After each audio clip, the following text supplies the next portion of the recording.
of all the things you can deal with coming out of Hebrew Israelism, why is this one interesting, especially to you?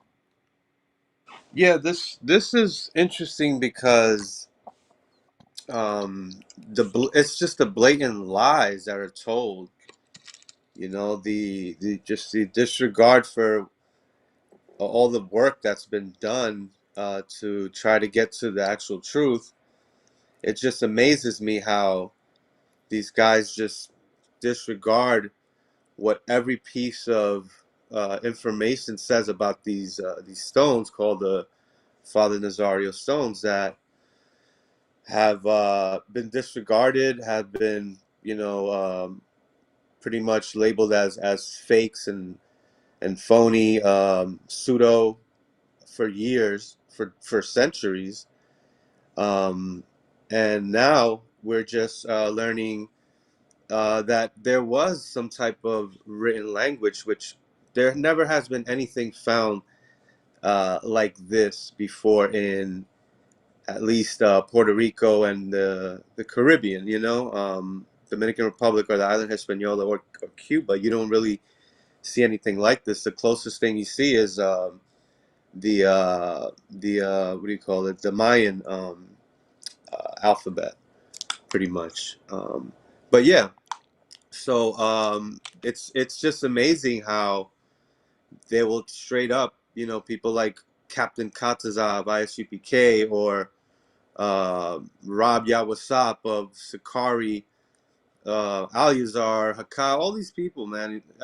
all these different, well, let's be specific, One West, 125th Street groups will all speak the same, even though many of these guys aren't even together or aligned in the same groups, but they all use the same lie, or they'll all teach the same lies. It's amazing. Yeah, it is. There are some lies involved. Well, listen, guys, we're going to be getting into archaeology. We're going to be getting into pseudo archaeology, as I mentioned. We're going to get into Spanish. We're going to get into Hebrew, all kinds of things. And before we do that, I just want to give a shout out to every person who's here in the live chat. I really do appreciate every one of you guys, and you guys show up early. And Warrior Woman is really helping guide people about what's going on by explaining the context of that. I really appreciate that. And Andrea is here, and Andrea does a fantastic job every time, taking clips from the program and running some of the social media. Nate does that as well, letting people know and helping promote. So just so much thanks to you guys, and I really do appreciate everything you do and who you are. And you guys have been promoting the whole November thing and all of that. And before we do that, before we get into the story, I'm gonna play some video and read some articles here tonight.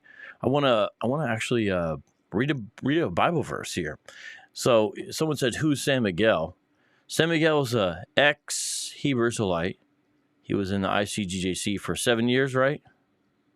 Right, almost just under 7 years, right? And he's a Dominican cat, and so they'd have him on the 12 tribes chart as being Simeon. And he's out, and him and I are friends, but when he left, he turned to a different religion, atheism. And so sometimes we work together, but I let it be known, who's who and what's what. So we're friends and got love on a research tip. But that's a little bit about who San Miguel is. But I want to read a verse, actually, before we get sort of bogged down, from 1 Peter. I want to read something to you guys from 1 Peter. This is 1 Peter chapter 2. If you guys are ready for this, listen to this. This is 1 Peter chapter 2, verse 4. As you come to him, a living stone rejected by men, but in the sight of God, chosen and precious, you yourselves, like living stones, are being built up as a spiritual house, to be a holy priesthood, to offer spiritual sacrifices acceptable to God through Jesus Christ. Now, yes, I am sort of making a corny connection with the word stone, but I wanted to do that so we don't get so bogged down in just the details and things tonight that we don't forget, why we're into this apologetic stuff in the first place. And just a few things. One is, it says, we come to him. Who's the him? Him in this passage is described as a living stone who's rejected by men, but in the sight of God, chosen and precious. That's talking about Jesus. That's talking about the Messiah, saying by worldly ways and worldly wisdom and all that, Jesus is rejected, but he's chosen and precious by God. It's continuing the stone metaphor there. He's a chosen stone to be a cornerstone, of course. You yourselves like living stones, so that's how we're like him. And what are we doing? We're being built up as a spiritual house. So notice here how it is very spiritual. A lot of the Hebrew Israelites, they're stuck into the old covenant and talking about, rebuilding temples and all kinds of other things. But look how this is spiritual. This is not building up a nation. It's building up the body of Christ, a spiritual house. It literally says a spiritual house. Notice how different that is than a lot of the One West groups and what their goals are. To be a holy priesthood, to offer spiritual sacrifices. So this priesthood being described here is not like the Old Testament priesthood, because Hebrews tells us that is done by the sacrifice of Christ, who atoned for our sins as our final high priest. So we're like a holy priesthood. How? We offer spiritual sacrifices. It literally says the word spiritual. So we're not out slaughtering and killing stuff, but it's spiritual sacrifices. That's our prayer. That's our worship. That's our praise. That's our life. That's what we say. You see, it says acceptable to God through Jesus Christ. And ultimately, it's our very bodies, our very selves. And then verse 6, for it stands in scriptures, behold, I am laying in Zion a stone, a cornerstone chosen and precious, and whoever believes in him will not be put to shame. So the Lord is saying he's going to be building something using cornerstone. This cornerstone was rejected. The cornerstone is the foundation of a new building. And so it's not just starting over with Israel as a nation proper. It's a different building, and the foundation is Christ, a cornerstone chosen and precious. And this is very important. So there's more we could say about this, but I want to bring that up since we're talking about stones. I said, let me drop a verse related to some stone stuff. Okay, so now we're flipping over here, and I'm going to go to an article. Do you think it's okay, Miguel, if we look at the Wikipedia article for this? Yeah, that's fine. So we understand Wikipedia is not an academic source, but that doesn't also mean that Wikipedia is always wrong. And so what you do is you can use certain Wikipedia articles sort of as a guideline, as an outline rather for an issue, and then you check and find out what's accurate. You don't just take it for face value. It's almost like an encyclopedia entry, which also can be wrong, by the way, except obviously there's an element of open source to it. So we look at this, and this is not bad. This is not bad. I've looked at this before. It's not bad. And so I think it's a decent way to help us get into this issue. So we're going to flip over to look at this. And later we are going to show some video as well. Have you went through the Wikipedia article yourself? Yeah, it's probably a while ago. This is some time ago. I think I have. And, there's always the numbers there that give you like the source or the reference where you can go down, scroll down to the bottom and get the actual reference. Sometimes it's missing. Wikipedia, Yep. it is. So yeah, it's not bad. So everyone remember the first show we did on this, we didn't just have Wikipedia stuff. So if some Hebrews are like, all they did was look at Wikipedia. No, we're going way deeper than that. But I'm just showing you some things you could have access to. By the way, I see Andrea with the super chat. Andrea, thank you for the super chat. And guess what happens? A super chat equals a super snack for the dog. So just let me flip. I'm going to change the camera here. And then I'm going to, let me see. How do I do this? Let's see. Bada boom. All right. You got to take one quick break to give the dog a treat. So the way you do is every time someone gets a super chat, the dog gets hooked up. You ready, Adrian? There you go. Okay. Oh, yeah. Oh, that was quick. Jeez. Okay. We'll give her some more later as time goes on. Okay, so here we are looking at it. Bada boom, bada bing. And I'll read through it and then let you stop me on a few points. And everyone, this will be good. You'll learn a lot from this, and I hope that you enjoy it. And this is part of apologetics, is when people are making claims, it may seem random, but they're making claims to try to ultimately undermine Christianity. And really, when it's something like this, they're undermining truth and basic historical fact. There's a whole slew of problems with this. But it's called the Nazario Collection. Why is it called the Nazario Collection, Miguel?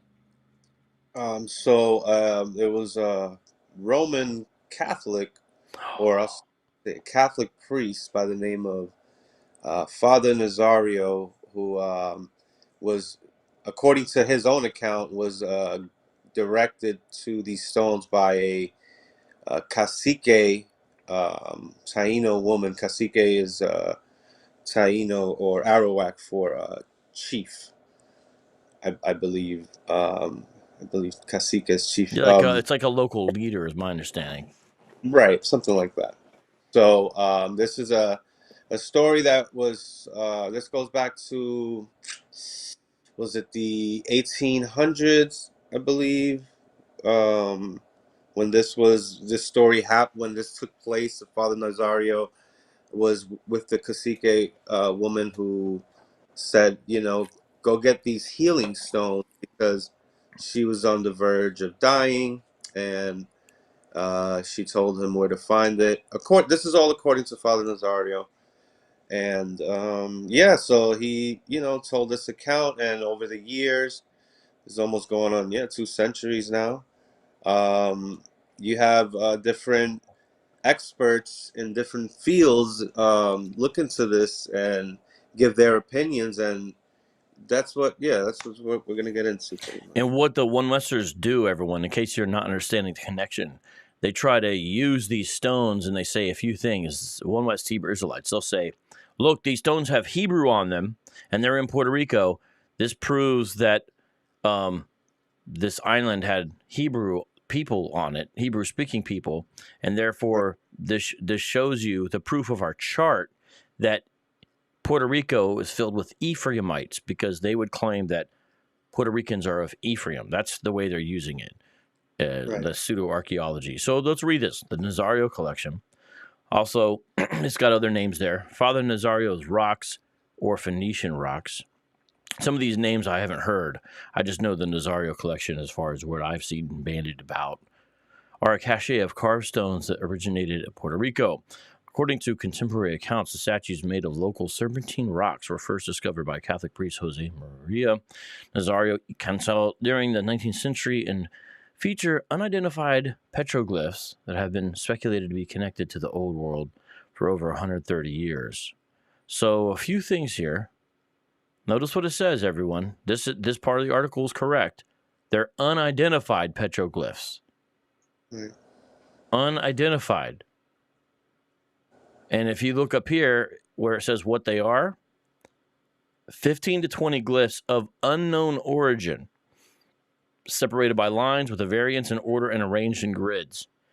So a glyph is like a hieroglyphic character or a symbol, like a pictograph.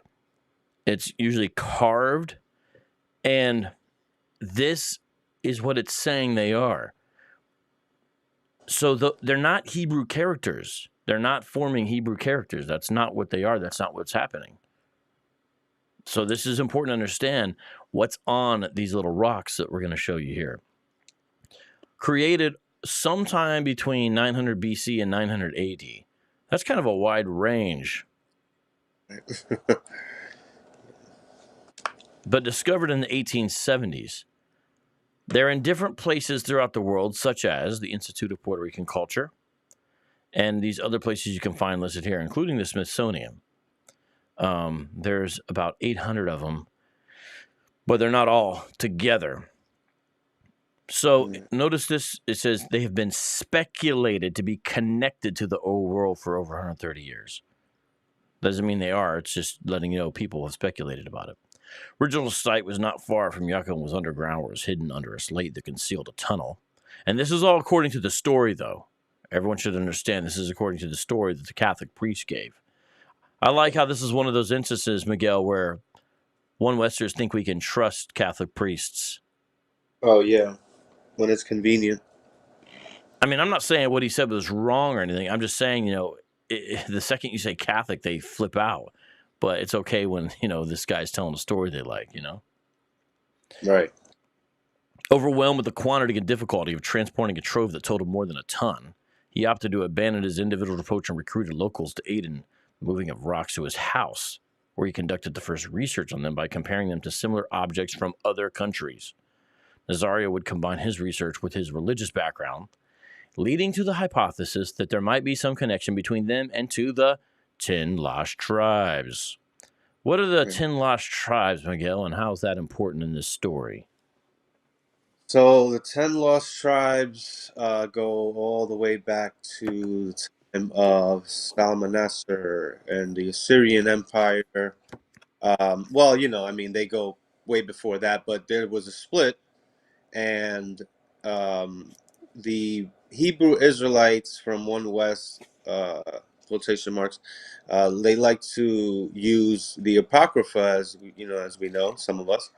Um, and they go into Second Ezra chapter 13, verse 40 to 45 or 46, where it specifically mentions the 10 tribes being carried away to Assyria, and then coming to another, leaving the heathen, or the multitude of the heathen, and then going into another land, a further country where never mankind dwelt, and they stayed there till the latter times. They went through.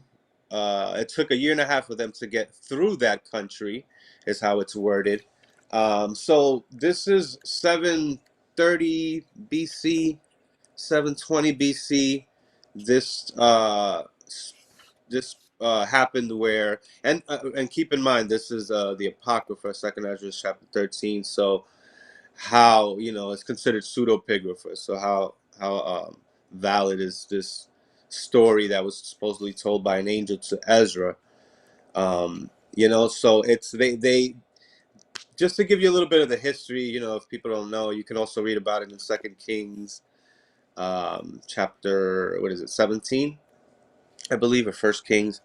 Um, I'm rusty. I'm sorry, but you can read about some of this history with Jeroboam and Rehoboam, and it's all dealing, just going back to King Solomon. So this time frame, just people need to realize this is around 700 BC, where there were, according to archaeology, which Dr. Reniel Rodriguez Ramos would say, there were already people here in the Americas.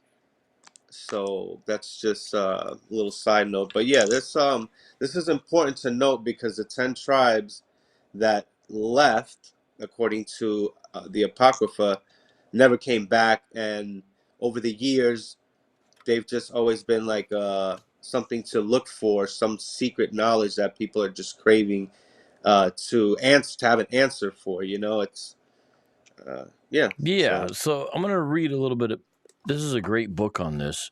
This is not a Christian author, but this is a well-researched book, Lost Tribes of Israel: The History of a Myth, Tudor Parfit. And he has a chapter in here called As the Sand of the Sea.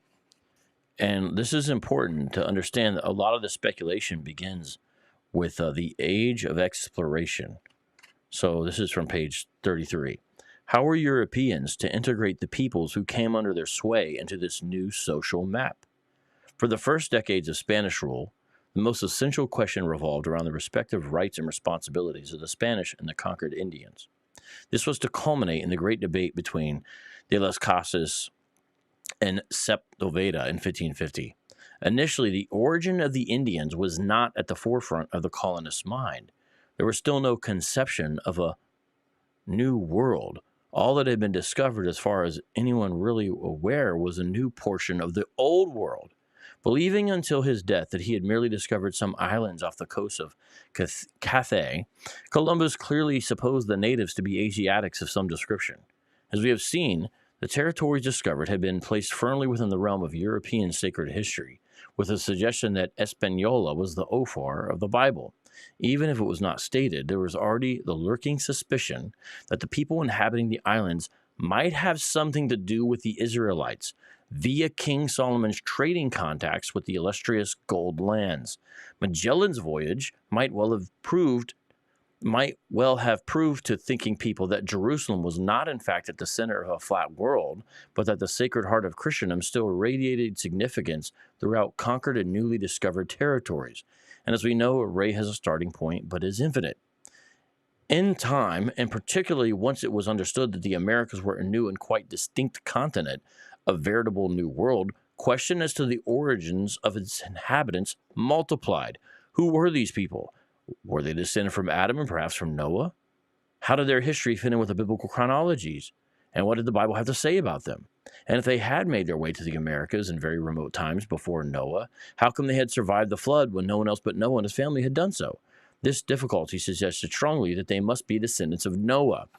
So even though every explorer is not living out a Christian life, obviously, you can see by their deeds, there's a general Christian worldview that is generally shared where people look at history through the lens of the Bible. And so they're trying to fit these folks in.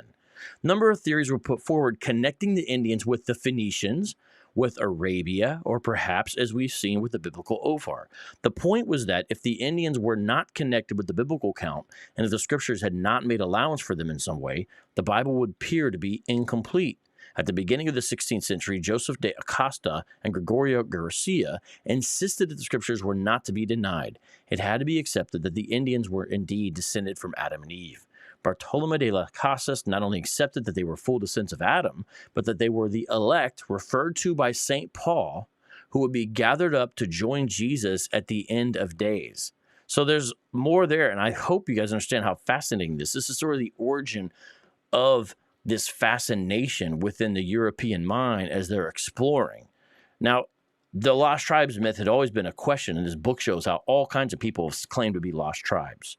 It's been basically throughout history since the whole thing went down. But the people in the Americas weren't claiming it, but certain Europeans were putting that speculation upon them at certain points. But it's important also to understand it wasn't only lost tribes. They also speculated about them possibly being connected to other peoples as well. So this is one strand of a speculation about Native American origins, and putting lost tribes upon Native Americans in some way is one strand of where the lost tribes would be located upon the explorers' minds as they went different places throughout the globe. I hope that's making sense to people so they can understand. So a lot of times when these one Westers bring out some old book, they don't understand the historical context at all. And a lot of times it's people speculating or trying to make or prove their point that they think such and such group is connected to such and such group from back in the old world, doing that. And the one Westers will read it as if like this is an established fact, when it's just speculation based upon a lot of ignorance when they're coming in contact with new peoples.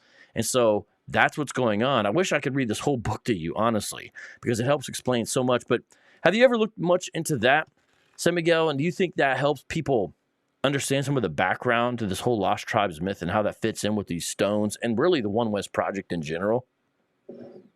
Oh yeah, it's definitely important to understand that when the Spanish and the Portuguese and different Europeans were coming over to the New World, and they had many questions. Who are these people? You know, there were many speculations. So it became kind of lucrative in a way also, and there was an incentive to go back to Europe and say, these are possibly the lost tribes, please fund another voyage or Yes. something like that, you know.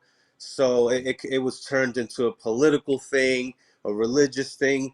Forget about it. Yeah, it was very important to people, especially it's like this is a whole new world, so there was a lot to be discovered, you know. So yeah, Yeah, it's very important. difficult to put ourselves inside that time of history, but you know Right, that is what's going on. And you know, whether we like it or not, those things that happened then set up the world that we have now, you know.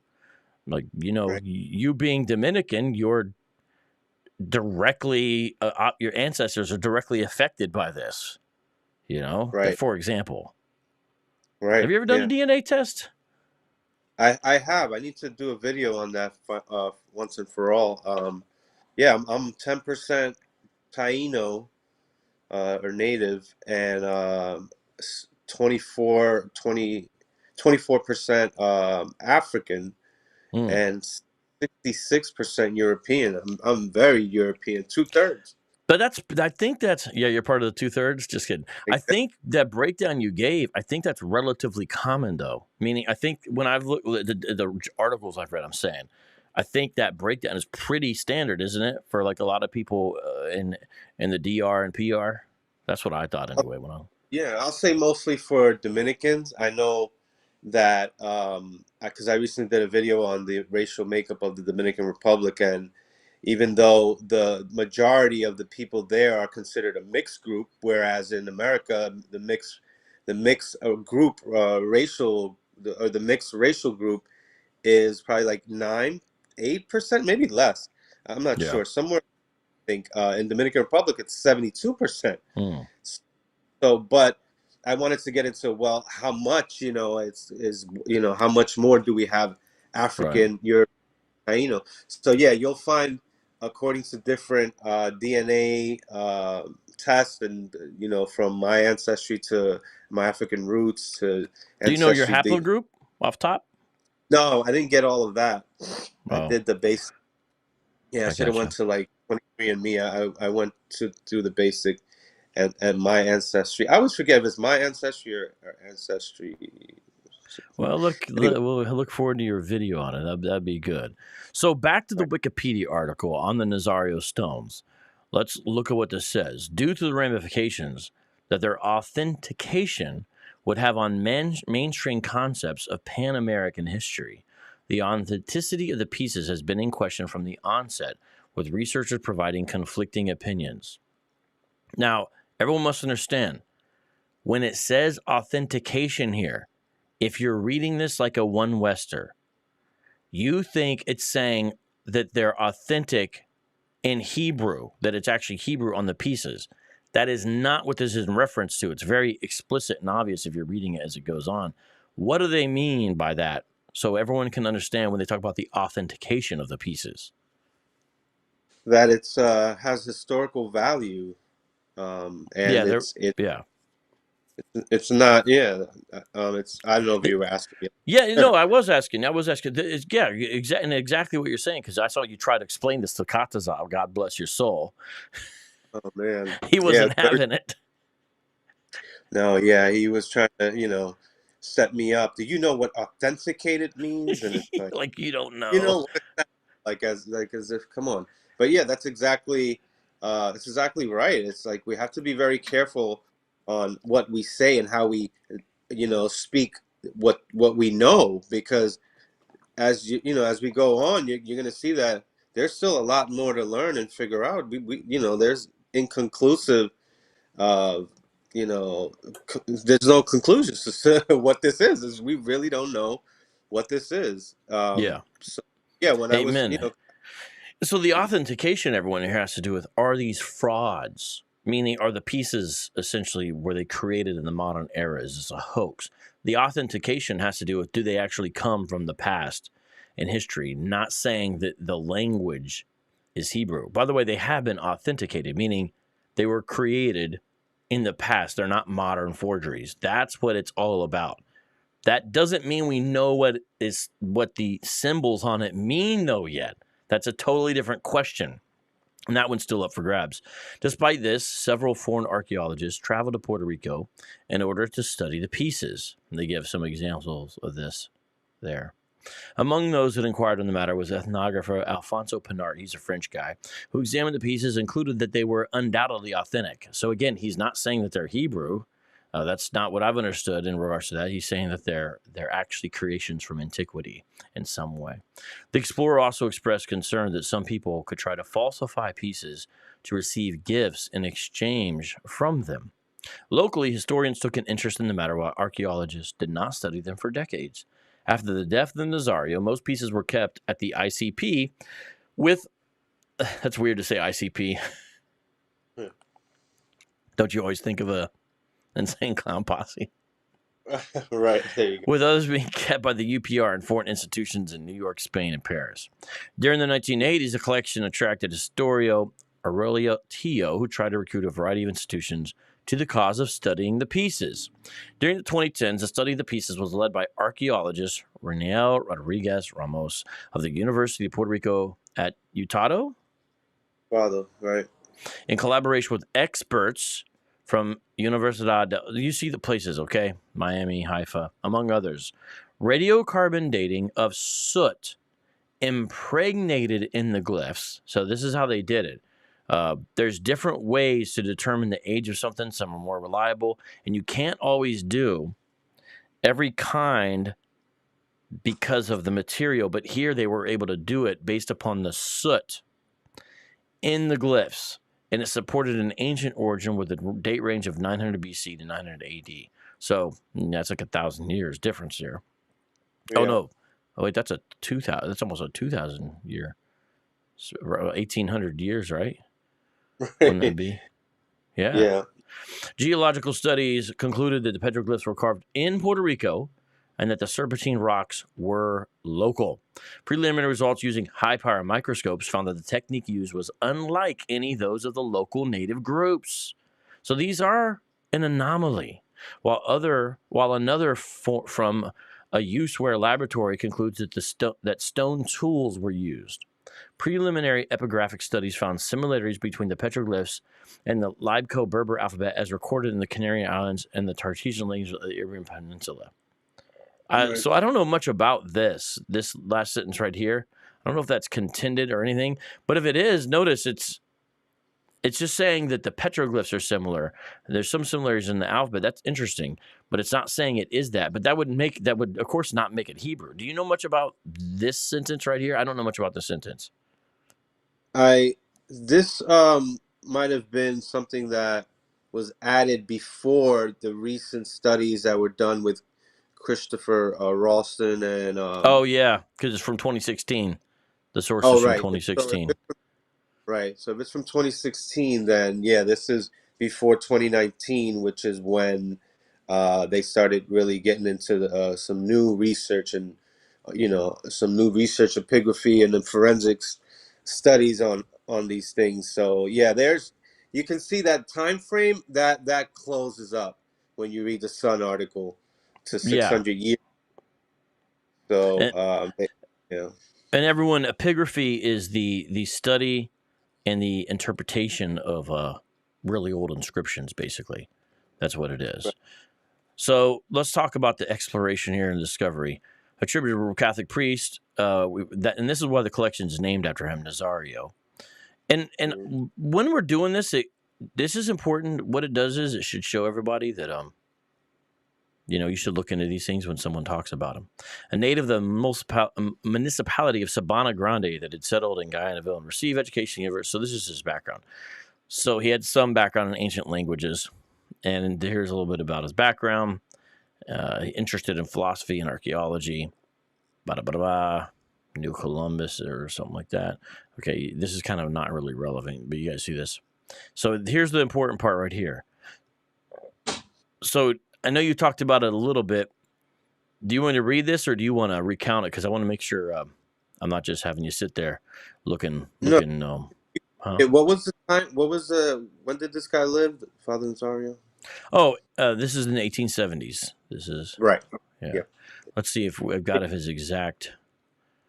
I don't have it here. Exact. Let me see. Well, I'll look that up later. Okay. But so this is when they were discovered, everyone, is in the 1870s. According to this narrative, so remember, he's saying a lady told him this. We're not saying that's a lie. All we're saying is that's not the strongest or best evidence of this. He's telling us what a lady said to him. She's dead, so we can't know what she said or didn't say. Right. That's not the strongest evidence, And you tried to bring this up to them, Miguel, I remember. You tried to bring this up to them just so they understood the tentative nature of it. Right, because what you showed on the last slide that you did on this was two of my videos, which are actually two different phone calls on 2 different days. So the second phone call, I was way more informed on, on what actually are the details of everything dealing with the stones. But on the first one, I was using that just to, kind of show that this how reliable is this, because they want to talk about that, and you can see how they use that as like this is, the word. No, this is factual. They just go with it like as if they know for a fact that somebody's account, which how word of mouth can be very problematic. But yeah, they don't care. It's just it makes sense to them, and it goes with it confirms their belief. So yeah. So there's a lady on her deathbed. she summons Father Nazario. It says she's Taino Ascent, but there's a citation needed for that. Interesting. She's aware of his interests, so she decided to reveal the location of a long-hidden collection of artifacts. This knowledge had been covertly passed from generation to generation throughout the centuries, but she decided to reveal it in hopes that the priest would recognize its historical importance and safeguard it from that point on.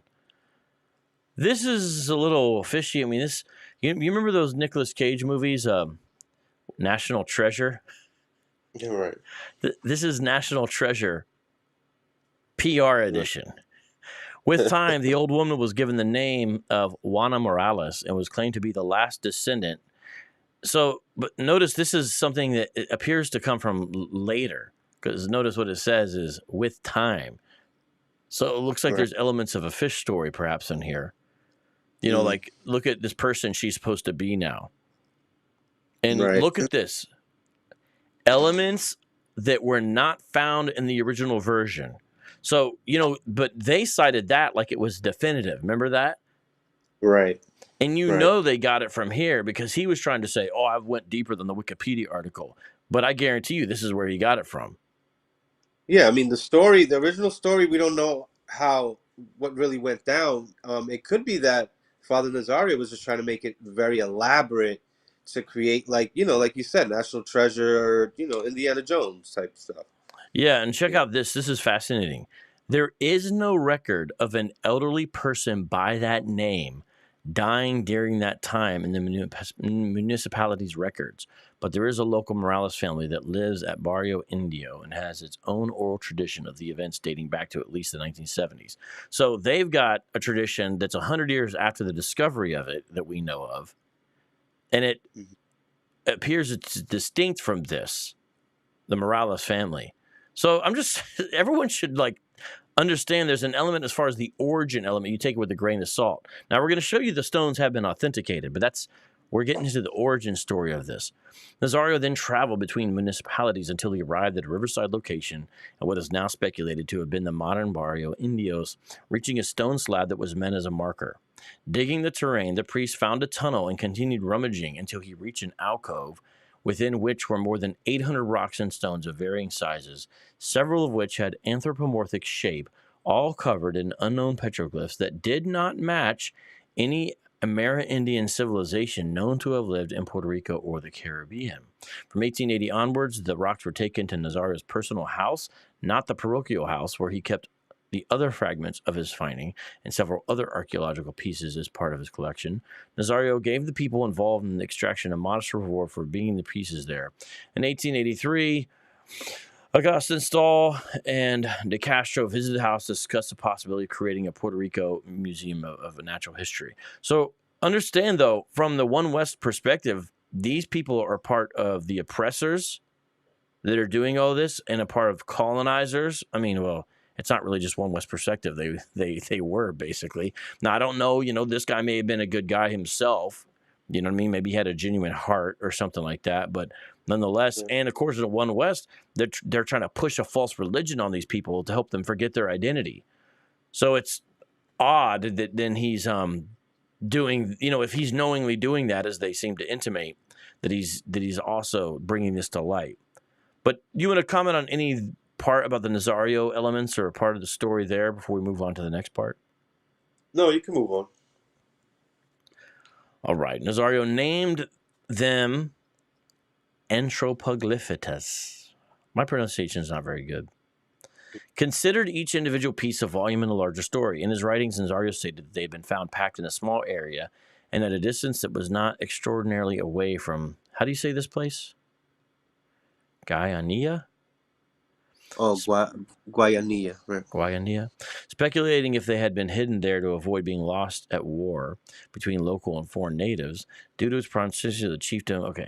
Priest was close to the physician and author Gandia, with whom he exchanged correspondence and would later join him in a historical debate over the location of Columbus's rival to Puerto Rico.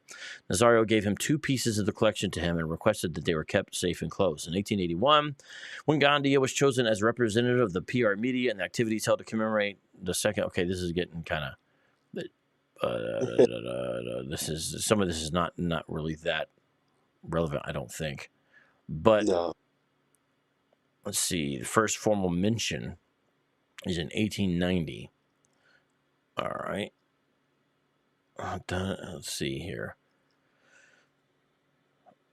Okay, so you see these pieces getting moved around. Pinard also embarked some pieces with him, so he took them back to France, basically. With the former institution closed down, 38 pieces remain there in the largest known concentration outside of Puerto Rico. So the largest amount of these stones is actually in France. Nazario later noted that beside France, other pieces had been taken by the researcher to Copenhagen and Philadelphia. So then Nazario writes a piece, and he details his interpretations of the petroglyphs. This is in 1893. He analyzed the inscription, dismissed Taino or Arawak origin, and here's where it starts, everyone.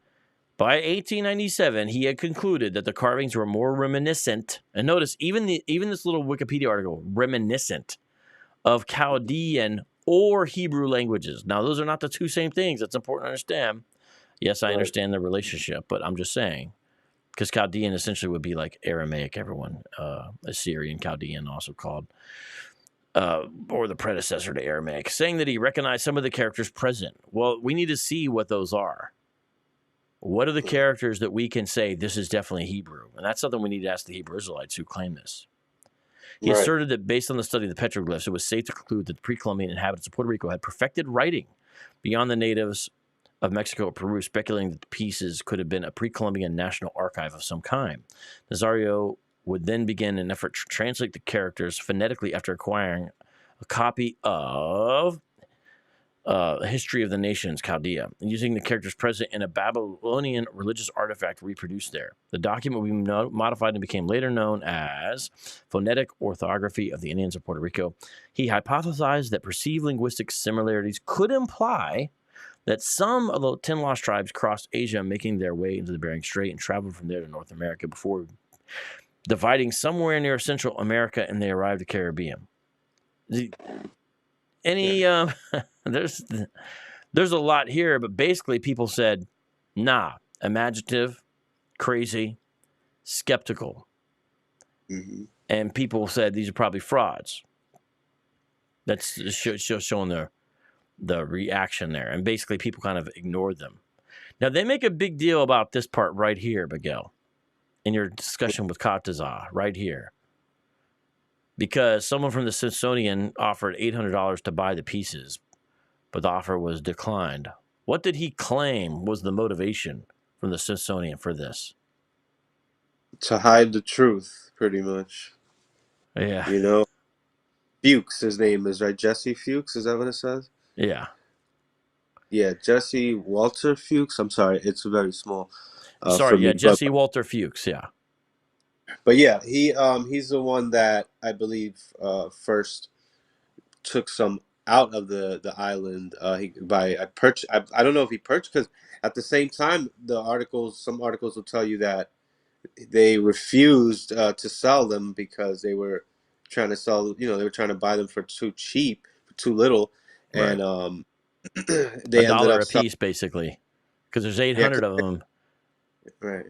There was 800 originally, and now there's roughly 300 in Puerto Rico. But look at this. This is interesting. So if the Smithsonian guy is trying to hide the truth, why would he write this after he examined it?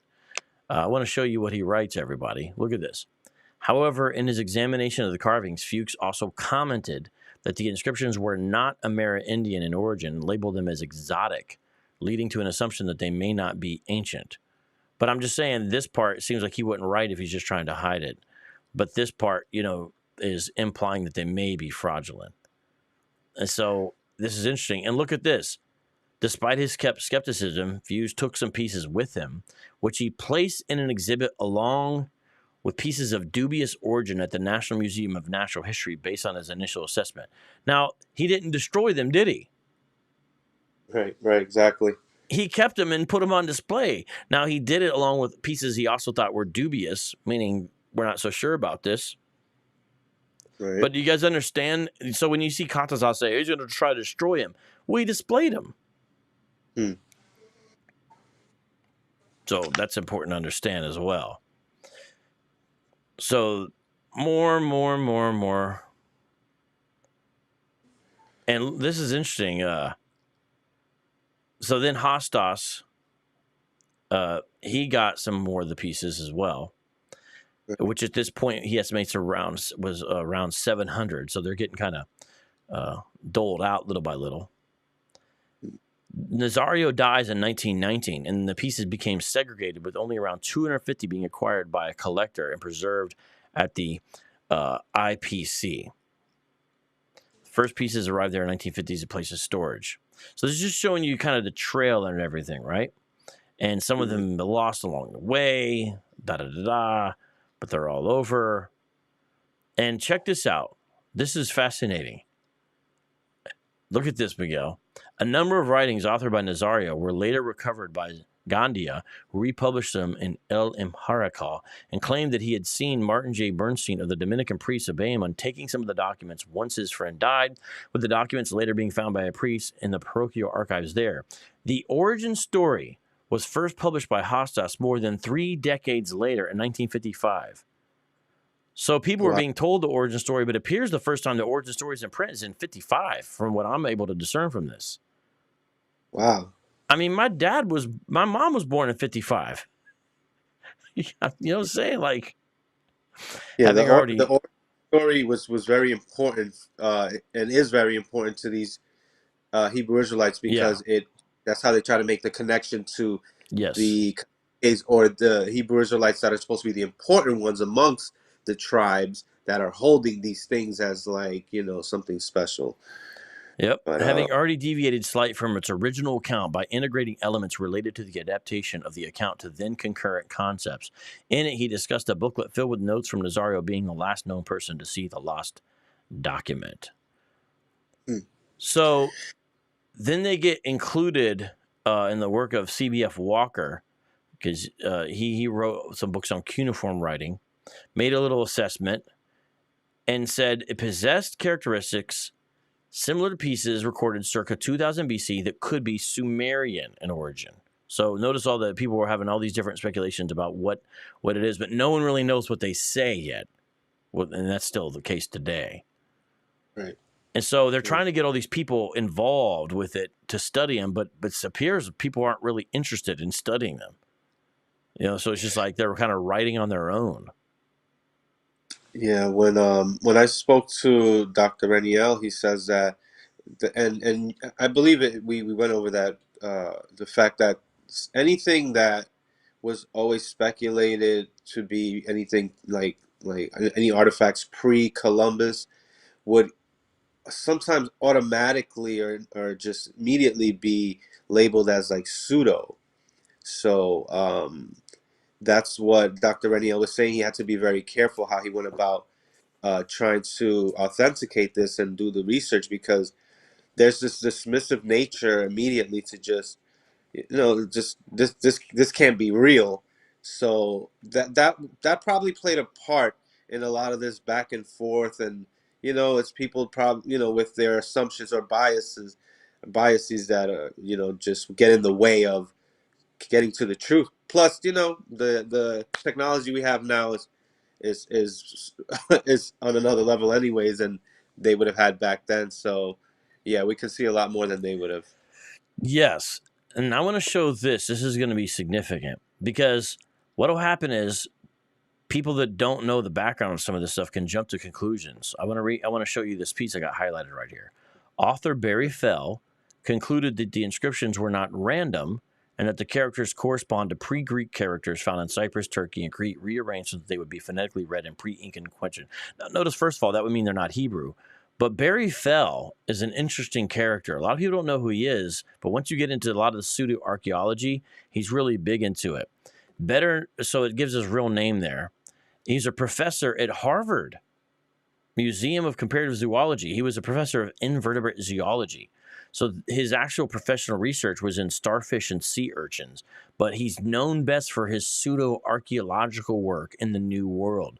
What's interesting about people is they can have an expertise in one area and be wacky in another. This happens. I actually have a book by Barry Fell. It's called America BC, Ancient Settlers in the New World. Wow. I mean, this book is wild because sometimes people will quote him, these Anglo-Israelites or some of these other people, sometimes even Hebrew Israelites, Mormons, when they're trying to prove a point. But he's got all kinds of people coming over here, supposedly. For example, chapter 10, the Celts in America. Chapter 13, the Druids of New England. Okay, the Egyptian presence. So I want to read just this one part in the back of this book. This is from Reader's Digest review. Thanks to the genius of a single man, we must include in our American heritage fighting Celts from Spain and daring Semitic seafarers from Carthage, Libya, and Egypt. Who knows how many others will be added before the end of Barry Fell's epic voyage into the past. So he's got all kinds of people coming and hanging out in America. And, so I'm just saying, this is like a whole industry people are not aware of with a whole speculation. It's not as popular as it was, but some of it's getting resurgence because of Hebrew Israelism. And so they're quoting Fell here. And honestly, it's essentially useless to quote him. But I just wanted to bring that out. Okay, so there's more of this. Now we get into the modern stuff. And this is the part where I want to let you take over because you've actually spoke to the man. Right here, when I say the man, Rodriguez, he's probably the person who knows more about them than anyone else alive, I think we can say. But I want to show one thing before we let you talk about this in your discussion with him. I just want to blow up some of the characters that are found on these pieces. Do you guys see this? This is from one of his lectures, and he's writing the little markings out, okay? You don't have to have a scholar's eye to say, that's probably not Hebrew. Right. And guess what? The people who do have the scholar's eye, they don't know what this is yet. They don't know what the markings are. They don't know if it's a language. They don't know if it's essentially, they don't know what they are. Meaning they know it's not Hebrew, because if it was Hebrew, they would know what it is then. Does everyone understand? These guys are lying when they say it's been authenticated as Hebrew. It is not true.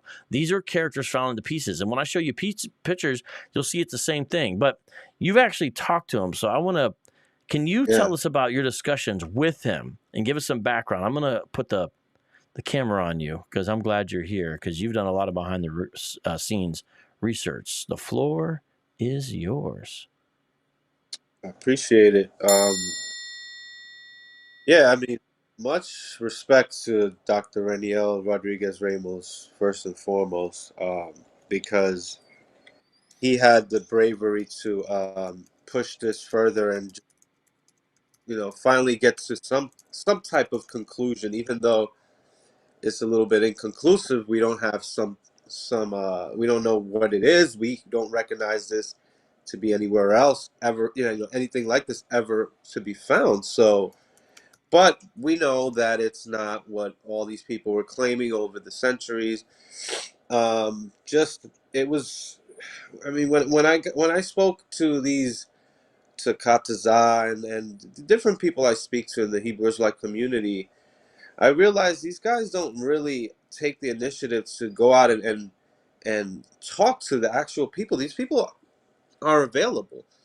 Now, I've been trying to get in contact with Dr. Raniel for it was about a year and a half. So it started last year, and because these phone calls with ICPK was last year. It was right around this time, I believe, and maybe a few months before. No, actually, I'm sorry, a year and a half.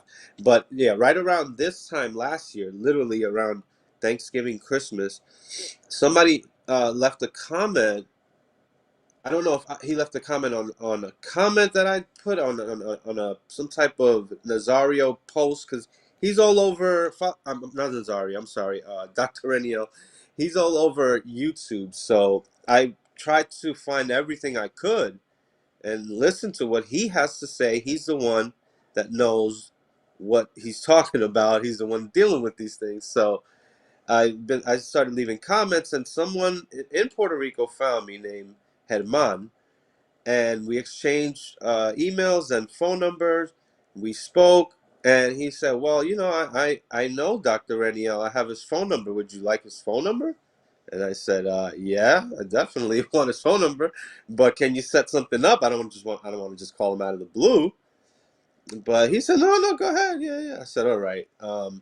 I've been texting him since last year, and he just maybe 2 weeks ago, I finally got the courage to actually call him. So I had his number for over a year, and I finally got the courage to call him, and he picked up, and he asked, "Who am I?" and this and that, and immediately I said, "Listen, what you're doing is groundbreaking, legendary, and it's very important, and I would just want to ask you a few questions because I'm a former Hebrew Israelite, and I see that they've been in contact with you about these stones, and I want to know just so I know that I spoke to the man, from the horse's mouth. I want to know what you have to say about it, and maybe I can do an interview where I can get you on my channel, my YouTube channel." I told him I have a YouTube channel, and he said, "Well, I don't want to get into any problems with these people, Hebrew Israelites, because he has some type of relationship with a few of these guys. I think someone, well, I know it's from IUIC, from Puerto Rico and New York. He's met up with them in New York and Puerto Rico, and he was very careful not only to say anything that would clearly say that these guys are wrong, but at the same time, he because I kind of got it out of him, he said what he's been saying, that I go with the science, you know, and so that's that was him. I love the way that he spoke too. Like, he's very careful to say what is known, and what is still unknown, and yeah. So it pretty much was a 25-minute conversation. He was fine with me recording, so I just recorded the voiceover, and it's just me and him talking for about 25 minutes. And we get into different conversation about Mofongo and Mangu and different What? things. Yeah, he's uh he's very down to earth, man. He just seems like a very cool guy, just very easy to talk to, and I think he got that same impression from me. So it was a pretty cool conversation, but I realized it sounded like he was very busy. So I told him if we can email each other. He said Right. he's of writing a book, so he's going to publish a book about these things, and he has a conference that's going to be probably put on YouTube any day now. He says that he just recently did a few weeks ago, speaking about these more things where they found. I mean, you'll see. It's And there's a you lot. and you talked to him in Spanish, right? This was in English, actually. Because I know you guys spoke somewhat in Spanish, but this is all in English. Right. Well, yeah. I mean, initially, when seemed a little standoffish, I said, "Yo soy dominicano." I started speaking in Spanish just so we could get kind of cordial and friendly, so he knows I'm one of you. I'm one of your peoples. We're one and the same. I don't know. I just wanted to let him know that, listen, I'm a Dominican American, and I'm a former Hebrew Israelite, and I see that these guys are kind of using your work, and I think they're doing an injustice. You Yeah. know, and he was, even though he was still very careful about what he would say, that that anything that would make these guys look like they're just wrong, just clearly wrong, which is what they are. But you can tell, like, just straight up from what he says, that this is not Hebrew. It's clear. So the conclusions these people are coming to, from IUIC to ISUPK, ICGJC, GOC, well, I don't, well, yeah, GOCC, GMS. I don't know about GOCC, but there's so many groups that use these stones as, yeah, it's Hebrew. It's a fact. We know it. And it's like, I wish he was more clear and definitive that these guys are actually not listening to what I'm saying. But at the same time, he also said that he didn't want to get in contact with people like the Mormons, because he's been contacted by Mormons that even offered him money Yes. to do interviews. Yeah, because see, they're into the same kind of thing. So check Right. this out: Early America and the Book of Mormon. This is one of the examples of the Mormons' penchant into pseudo archaeology, a photographic essay of ancient America. Paul Cheeseman, because since the Book of Mormon claims that Israelites came over on submarine-like vessels using something like a golden compass, which didn't even exist back then. And anyways, came over here, that what happened is you should have some evidence that these were transplanted Israelites in the Americas, as the Book of Mormon claims. And so they believe they found it in books like this. So that's why they'd be interested in this, because they would basically have the same point of view that the Hebrew Israelites would have on that particular issue. I mean, look at this. Look at this. This is wild. An Introduction to Mormon, a Native American prophet, Donald Hemingway. This is a Mormon author, and tries to tie these things together as well, and say that Mormon is a Native American prophet, Mormon himself, Donald Hemingway. So there's books like that exist, and it's within their apologetics framework, I guess we would say. Real quick, I need to give the dog a treat, because I see Janet gave a super chat. So Adrian, you ready? You got a dog, man? No, I do not. I do want one. Well, maybe one day. All right, let's take a look. What's this on the screen here? So that looks like the interview that Yeah. by the IUIC Puerto Rico division. What can you tell us about this interview here? That So IUIC went and actually talked to the professor. What can you tell us about it? So there are actual members of IUIC in Puerto Rico. Mm-hmm. There's a video of Nathaniel with this guy too, that it's really hard to find, because nothing, this was before 2019, I believe, so nothing was even said, and it seems like they just want to kind of parade him around Mm-hmm. and letting him talk. And this is what, 15 minutes long? 24 minutes, 6 seconds. Oh, 24 minutes. Okay, that's how long I spoke to him exactly. So yeah, but most of this, like, if you listen once, you'll see, and hear my video with him and my conversation. He does most of the talking. In this, they do most of the talking. They want to teach him. They need to Yeah. zip it up, zip their mouth. When you have a man like this around, let him talk. Yeah, He's he's gonna just tell. look, like, for example, right here, he's just shaking his head. So look at this, everyone. This says that the professor confirms the authenticity of the stones. So do you see how why is that deceptive and misleading? Because they're not giving you all the information. I think I even put that in a comment under that Yeah, I video. think your comments here, right here. This is Sam Miguel actually made a comment underneath his video. Oops, dang it. Yeah, Hold on. yeah. It's saying the same thing, just like Katazai, authenticated. Yeah, Yeah. authenticated as being valuable historically. It's not a hoax. Yeah. Okay, there we go. He's literally saying that there have been people in the Americas for 15,000 years. You guys are disrespecting his knowledge and expertise and bring some faith-based beliefs. Come on now. I just spoke to this man, and he does not agree with your claims. Stop lying on this man. Because they say the Israelites would have came over around when? The IUIC. 730 BC. Yeah.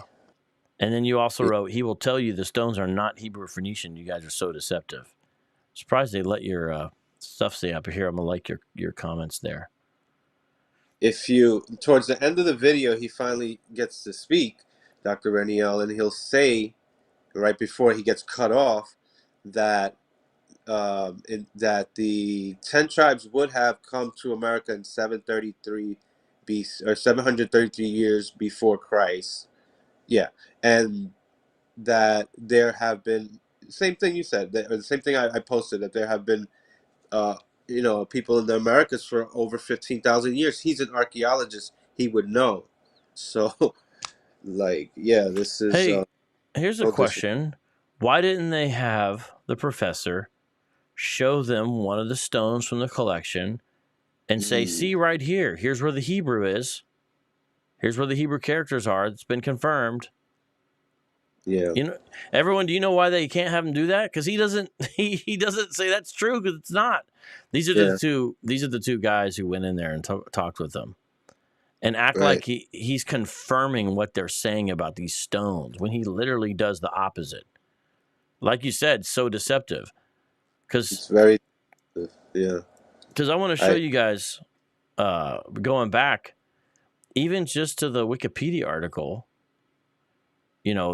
It's fascinating stuff. No, but you know what?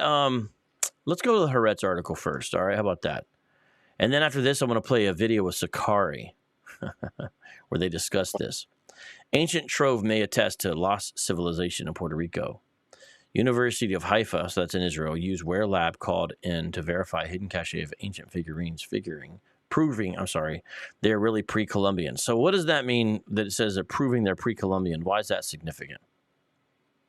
Yeah, because there's never been anything like this ever found. It kind of turns history on its head in a way, and it opens people's mind up to, oh, there was some type of Mm-hmm. written, a little bit more civilization in these islands, and in the Americas before the Europeans came over. And yeah, this is, like I said, anything that's ever, um, proposed as pre-Columbian is sometimes, it'll be looked at as pseudo. They're just dismissed immediately because there's no way. But yeah, that's why I say this guy was very brave into pushing this forward, and look what he got now. I mean, this is legendary right here. This Yeah, guy's a so it rock star. is cool. It's just they're misrepresenting the significance of it. A collection of Yeah, Ignat figurines given to a monk by their dying guardian in the late 1870s could be artifacts from a lost civilization that lived in Puerto Rico as long as 3,000 years ago, scientists suggest. Molecular analysis of around 20 pieces at the materials lab of the University of Haifa proved that the unique serpentine objects are genuinely antique. Notice that's the key right there. All they're saying is they're genuinely antique. These are actual old. That's all it's saying. The authentication is not authenticating Hebrew, not a latter day fake. So that's what it's all about, based in part on the patina that developed on the surfaces. So here's one of the figurines, everyone. This is it right here. right. Now, see these little etchings, these marks right here? Everyone see them? That's what the Hebrewites are trying to say is Hebrew. Looks like Pizza the Hut. Pizza the Hut. That's good, man. And they're holding some more. There's some more there on the table. See? There's another one. Yeah, it's man. So it is important stuff. It is awesome stuff, just like Miguel is saying. But it's Yeah, not what these one Westers are saying. They are lying about the truth of it, or they simply don't understand. But either way, they cannot be trusted. They are wrong on it. The lab also detected traces of red paint and gold decoration, says Dr. Iris Groman Yaroslavsky. And that was a picture of her there with the professor. She was recruited for consultation by Professor Renel Rodriguez Ramos of the University of Puerto Rico at Utah. So notice how it works. Scholars recognize their limitations, right, Miguel? So if a scholar right. knows he knows one area, he'll contact another scholar who knows another area. But these Yeah, one Westers, they'll be damned if they consult anyone who actually knows what they're talking about besides themselves. right. Yeah. Eh, You know what I mean? Christopher Ralston was the guy that, Dr. Reniel appointed, the epigrapher from Mm-hmm. George Washington University, who has been involved, I believe, with even the Bat Creek Stone or one of these. He has debunked, forgeries before. Like, he has Yep. exposed fakes and forgeries before in the past. So he knew this guy is official, and yeah, he knows his expertise, he knows his limits, and he knows, he needs to be very careful. This is not how Hebrews like to speak. They make it seem as if they know everything, and it's so, pompous. It's so like there's no humility. It's like, where is your You know, your humility. You just like Yep. fall And back. now look at this. Nothing like these roughly 800 figurines has ever been found before in the Americas or anywhere else. I thought Kataza told you they were found all over. It's just crap. Didn't he? Yeah, he did. He said that they've been found in Cuba, Yep. Hispaniola. But it's like, nope. Mostly anthropomorphic in form, the statuettes bear petroglyph inscriptions that look nothing like any known writing systems. They look nothing like any known writing systems. I'm going to say it again. They look nothing like any known writing systems. You guys understand? It's not Hebrew, including Mayan or Aztec, Rodriguez Ramos explains. The determination of that collection, known as the Library of Father Nazario Collection, really is pre-Columbian, not a modern forgery. It supports the theory that the statuettes are a ghostly remnant of an unknown people. So that's the significance, as you've brought out. They were made of apparently local serpentine stone, says Rodriguez Ramos, based on isotope analysis and chemical characteristics. So notice how much work they're doing. This is like serious work. They're trying to find out where the source of the stones comes from itself. And it looks like it's local serpentine stone. That's right. That's right. I forgot about that little piece right there to let you know, because at first I was, you know, if you heard my video, I want to correct myself because I was just trying to maybe suggest, all right, well, these are stones that can be carried. Yeah, they could be transported hypothetically. That is important to note. Such tests cannot state categorically that they are local, but similar rock is available near where they were found, but not elsewhere in Puerto Rico, the professor observes. So it increases the probability that they're most likely local. Stash away in the dark. The stones first drew academic attention in the late 19th century after a Puerto Rican Catholic monk, Jose Maria Nazario Collection, attended the deathbed of Taino woman, the last of her family, which is of local Caribbean descent.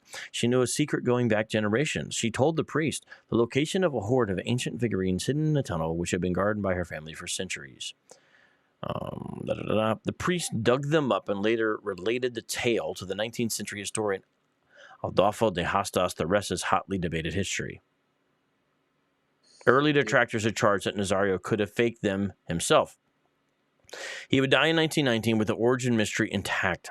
As the probability of ever resolving the mystery of the stone's origin seemed remote, academic interest in them waned for some decades until Rodriguez Ramos, then a research student, saw them in 2001.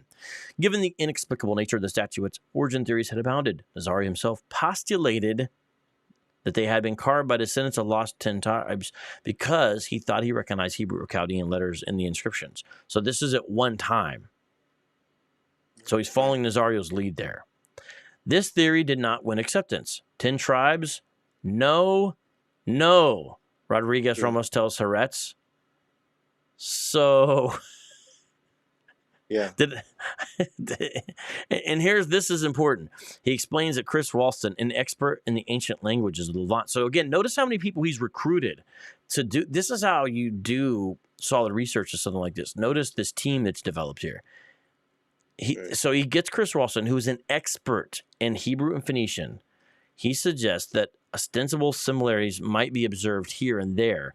And Abu's done great videos regarding the pews, because this is basically another pew situation. It's very similar in a lot of ways.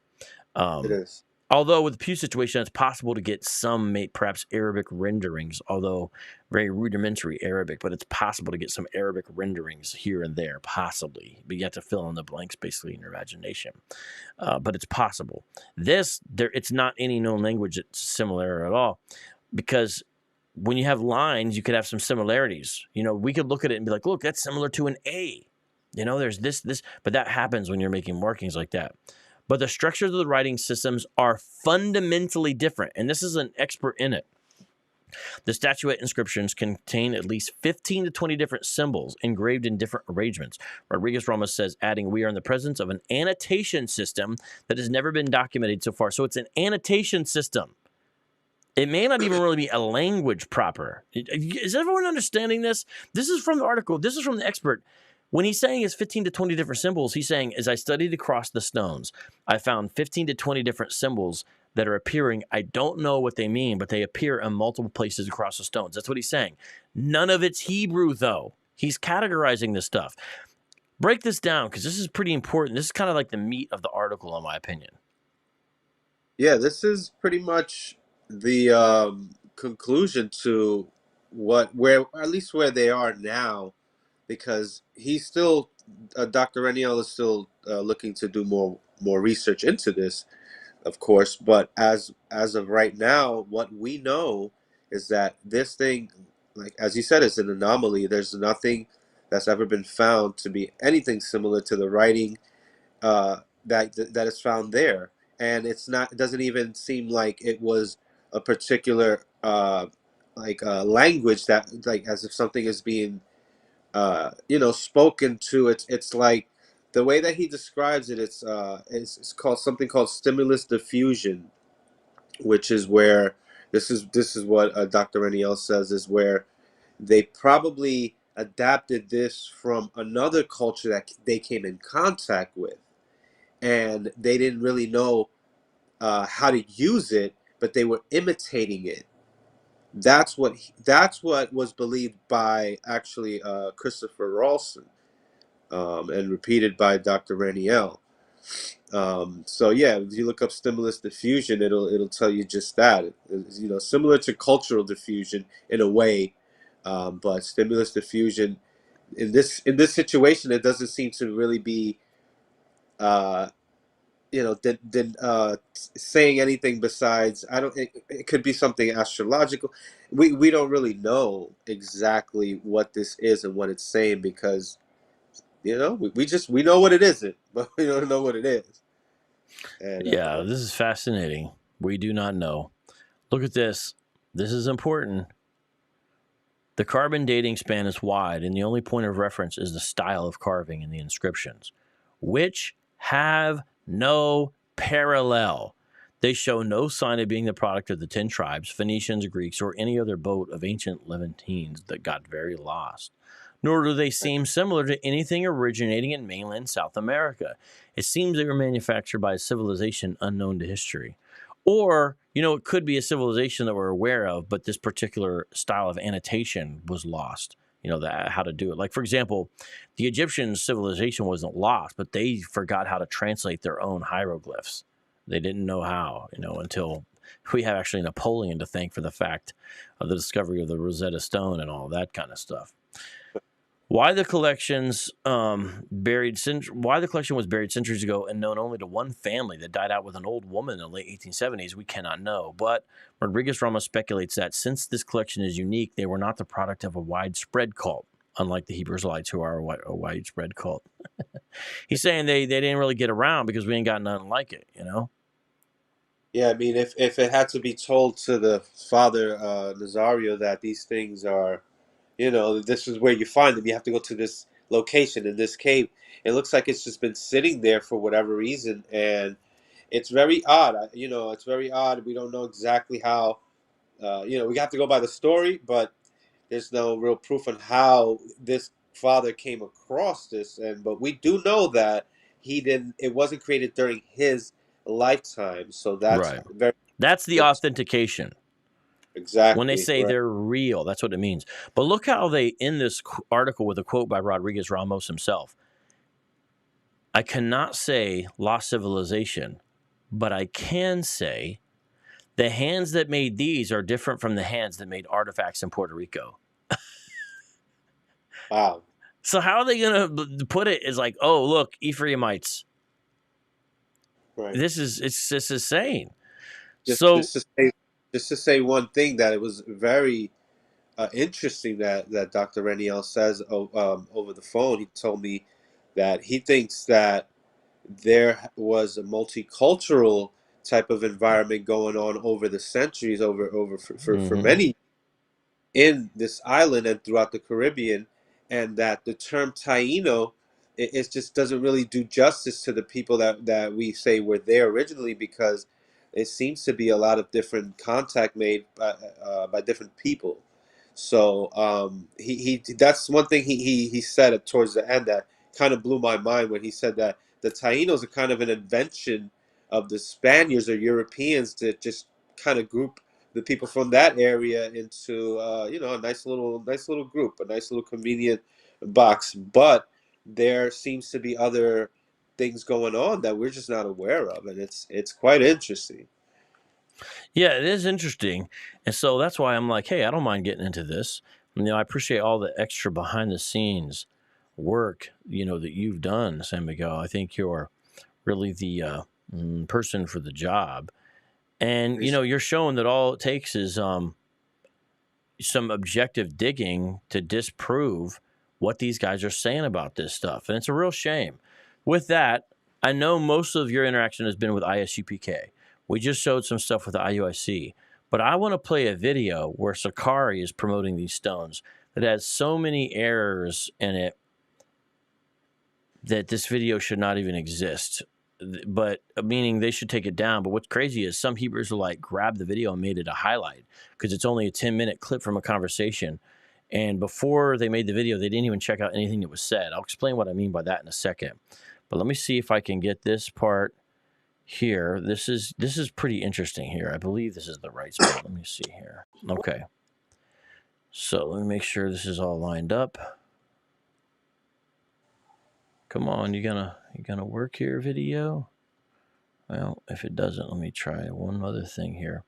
So this is Haka and Al-Azhar, and they're having a conversation with a Jewish man, and they're talking about various things. And one of the things they end up talking about is the topic of what we are talking about today, the exact same things. And so I went through this and said, "Oh, this is good. I don't think San Miguel's seen this. Let's watch this together." So I've got this. Let's watch this together. Come on, play. It doesn't want to play. Just give me a second. I'm trying to get this lined up here. I don't think I've ever seen that one. Yeah, I think you'll like it if I can get the daggone thing to play. It's not cooperating with me here. Okay, come on now. Huh?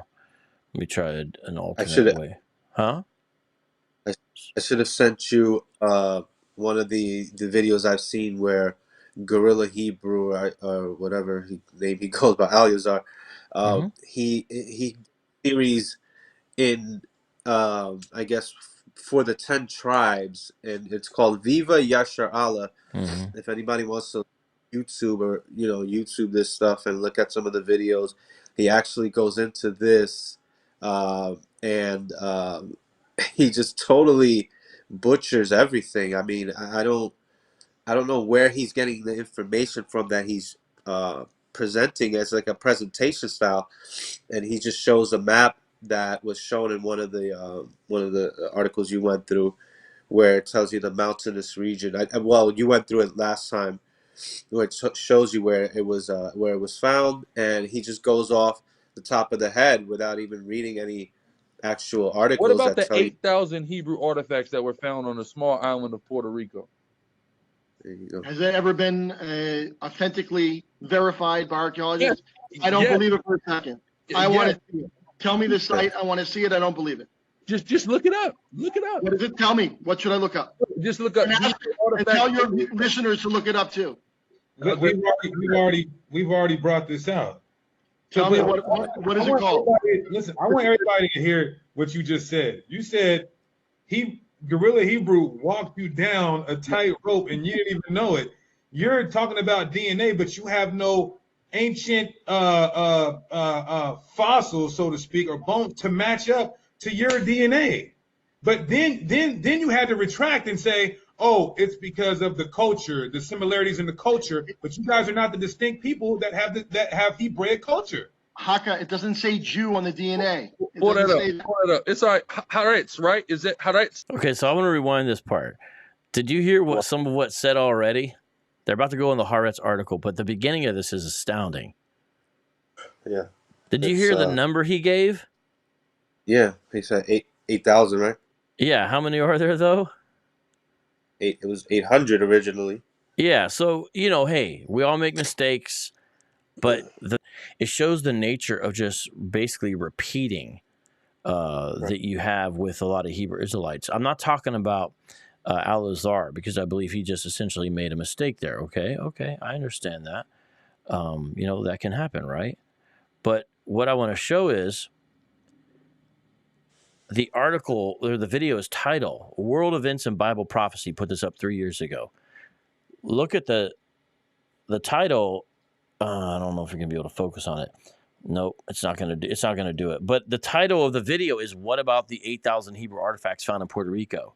Meaning another Hebrew Israelite channel put this up without literally looking into anything about it, because they just repeated the claim and put 8,000. It's not 8,000, it's 800. That is significant. That's a significant difference. Now, again, I think Al-Azhar just simply made a mistake, so I'm not saying he's lying or anything like that. I understand he made a mistake, but whoever put this up should have checked it first. Right. They just put it up, not just the clip. Let's say you even found the clip informative. Let's say you're a One West guy and you want to put out these clips. Okay. Don't put the title as the mistake.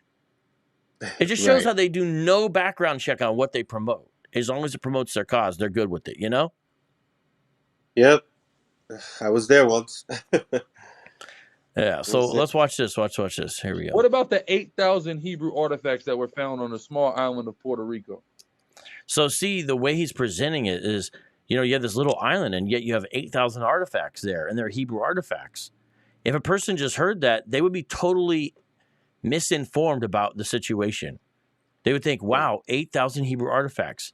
But what's the reality? 800 stones found that have an unknown writing system on them that some people in the past have said might be Hebrew, but that no one has been able to confirm is Hebrew because it's not Hebrew. That's a really big difference in what it is versus what he ends up saying about it. This is important because this is the way these guys get people in, is these evidence and facts. And what happens, Miguel, when you basically chin checked Kataza on this, instead of, did he say he was wrong? What did he say? Remember what he said? When you chin checked him on the stones, what did he say? He said, this guy is not, Dr. Reniel is not an expert in Hebrew, and I just told you that I'm going to send you an email, so let me send you an email. And he was just trying to get away and get me off the phone. Did he ever send you the email? No, I requested an email. I sent them an email. I said, hey, this is, And that's the nature of One West Hebrew Israelism. It's a big old IOU. It's a big old IOU. That's all it is. I say it's like, because I heard you were saying that the other day. I say it's like this. It's like that kid, if you yeah. And see her, but she goes to another school. I have a girlfriend. It's like that.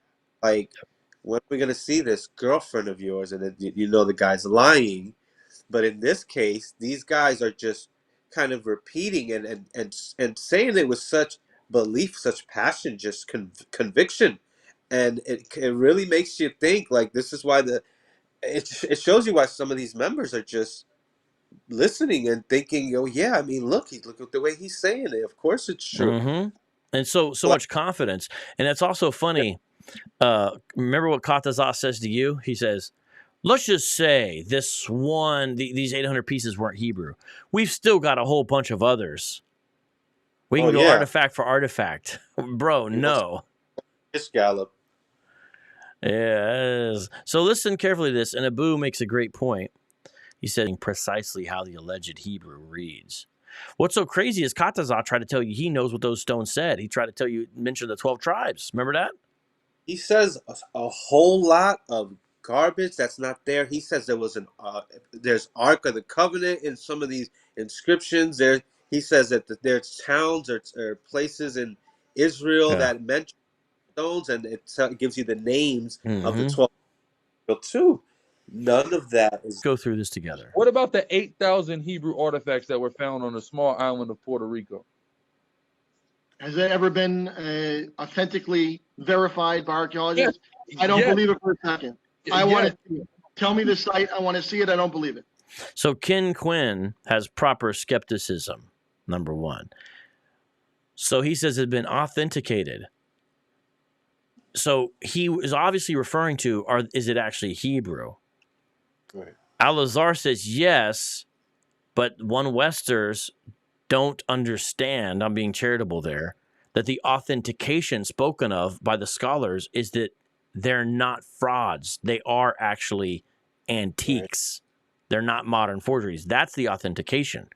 All it takes is a little bit of reading by the experts who have spent a big chunk of their professional careers on matters like this.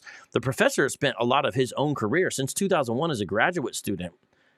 He's been into this. That's a long time to be so it's like he knows something about this. And then the other people he's got involved, they're experts in those particular areas. And yet that's not understood. The authentication is not authenticating. It's Hebrew. It's authenticating. They're not forgeries. That's a huge difference. Stop. One Westers, stop using this. I'm gonna start busting this whole Stones thing about in people's proverbial faces when they try to bring any of this Native American PR stuff up from now on, because this one really gets my goat. Because it's such an obvious example of lying about the facts and getting the facts wrong, you know? Yeah, it's amazing. I'm astounded. I'm astonished. I'm just like, I can't believe this is one of the clearest, because we can argue even then. You can tell these guys don't know what they're talking about in that aspect. But in this case, it's clear. Just read what the article says, and it's right there for you. You don't need to go this far. And what are they going to do when we start pushing it in their face? Look how Katazar reacted. He got all upset and hung up on me. Yes, he did. I mean, all they have to do is say, listen, we were wrong. We're not going to use this anymore. Yeah. Now, they're actually going to go to the article. Watch this. This is crazy. Just look it up. Look it up. What does it tell me? What should I look up? Just look up. And tell your listeners to look it up too. We've already brought this out. Hakan, what did you bring out? What did you bring out? What do you mean we've already brought this out? Because the reason he's saying that is because he said tell your listeners to look it up too. Because, Ken Quinn has the right idea. Let's look at this together and find out if it is what you're saying. Tell me what is it called? Listen, I want everybody to hear what you just said. You said Guerrilla Hebrew walked you down a tight rope and you didn't even know it. You're talking about DNA, but you have no ancient fossils, so to speak, or bones to match up to your DNA. But then you had to retract and say, oh, it's because of the culture, the similarities in the culture. But you guys are not the distinct people that have Hebraic culture. Haka, it doesn't say. You're not the distinct people that have Hebraic culture. You know what's funny about this? How do we even know, how do we know what Hebrew is, what it looks like, what it sounds like? How do we know those things? It's from Jews. It's from the Jews, man. What are you talking about? That's how we know. And when the commandment keepers started, where were they getting all their information from? Who were they copying and imitating? Mainstream Jews in New York City. It's like, come on. Jew on the DNA. Pull that up. It's all right. Haaretz, right? Is it Haaretz? That's your guys' newspaper, right? It's a left-wing newspaper, but yes, it is a newspaper here. It's a newspaper in Israel, right? That's my question. Okay. Do you read it? Do you read it? I do read Haaretz. Yes, I do. All right. Okay. I just want to make sure. University of, what is that? Haifa? What is it? You familiar with that institution? Yeah. University of Haifa. Yeah. Well, where is that? Is that in Israel? Yes. Okay. So we got an Israeli institution and an Israeli publication. And let's look at the headline. Ancient trove may attest to lost civilization in Puerto Rico. University of Haifa Youthware Lab called in to verify hidden cache of ancient figurines, proving they really are pre-Columbian. Doesn't say that they're ancient Israelite. Hold on. Hold. Yeah. So I like this guy because he's perceptive. He gets it right away. It doesn't say that. He's exactly right. Alazar says, hold on, but it's not ever going to say what needs to be said for his position. So you can, hold, but nothing's going to happen. So watch this. Oh, let's get to the point. Yes, please. Jews, by the way, you know this as well as I do. The ancient Israelites did not even make sculptures. They were iconoclasts. So why would there be figurines? Another great point. Now, there are exceptions within Israel's history, but by and large, this is not Jewish activity. This is not Hebrew activity. you know, making figurines with, especially if they're in any way religious, you know. Now I understand what about idolatry? And that's what the discussions get into. Oh, no. Hey, if they ancient Jews, they make sculptures. Listen, you say you're an amateur historian, you're showing that. What about the idols that the ancient Israelites made of Hashem? What are you referring? This is, I wish he didn't do this. He goes off here, Right. but what he's about to go to is also problematic. But I'm gonna let you guys see what he's talking about. This what he thinks is a Yahweh coin, basically. I'm gonna let you see this real quick. To and are you talking about you're talking about before they were destroyed in the time of King Josiah? Hold on, but see, you just said that they didn't do something that we know that they did. It doesn't matter when it happened. Look here. Look at this coin. Can we see the coin? Can we see the coin? So we did that. The Israelites of antiquity did that. All right. It's not. Okay. It's in the headline that you showed me. So he's going to something else, but notice he said, who did that? He said the Israelites of antiquity, right?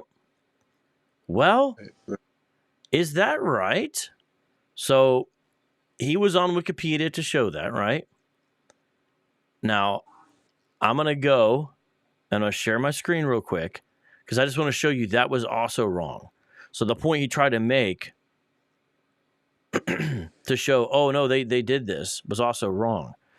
But I need to show you guys this. Just a minute here. I need to share the screen. Do you understand what he's trying to say so far? Like what's happening with the dialogue?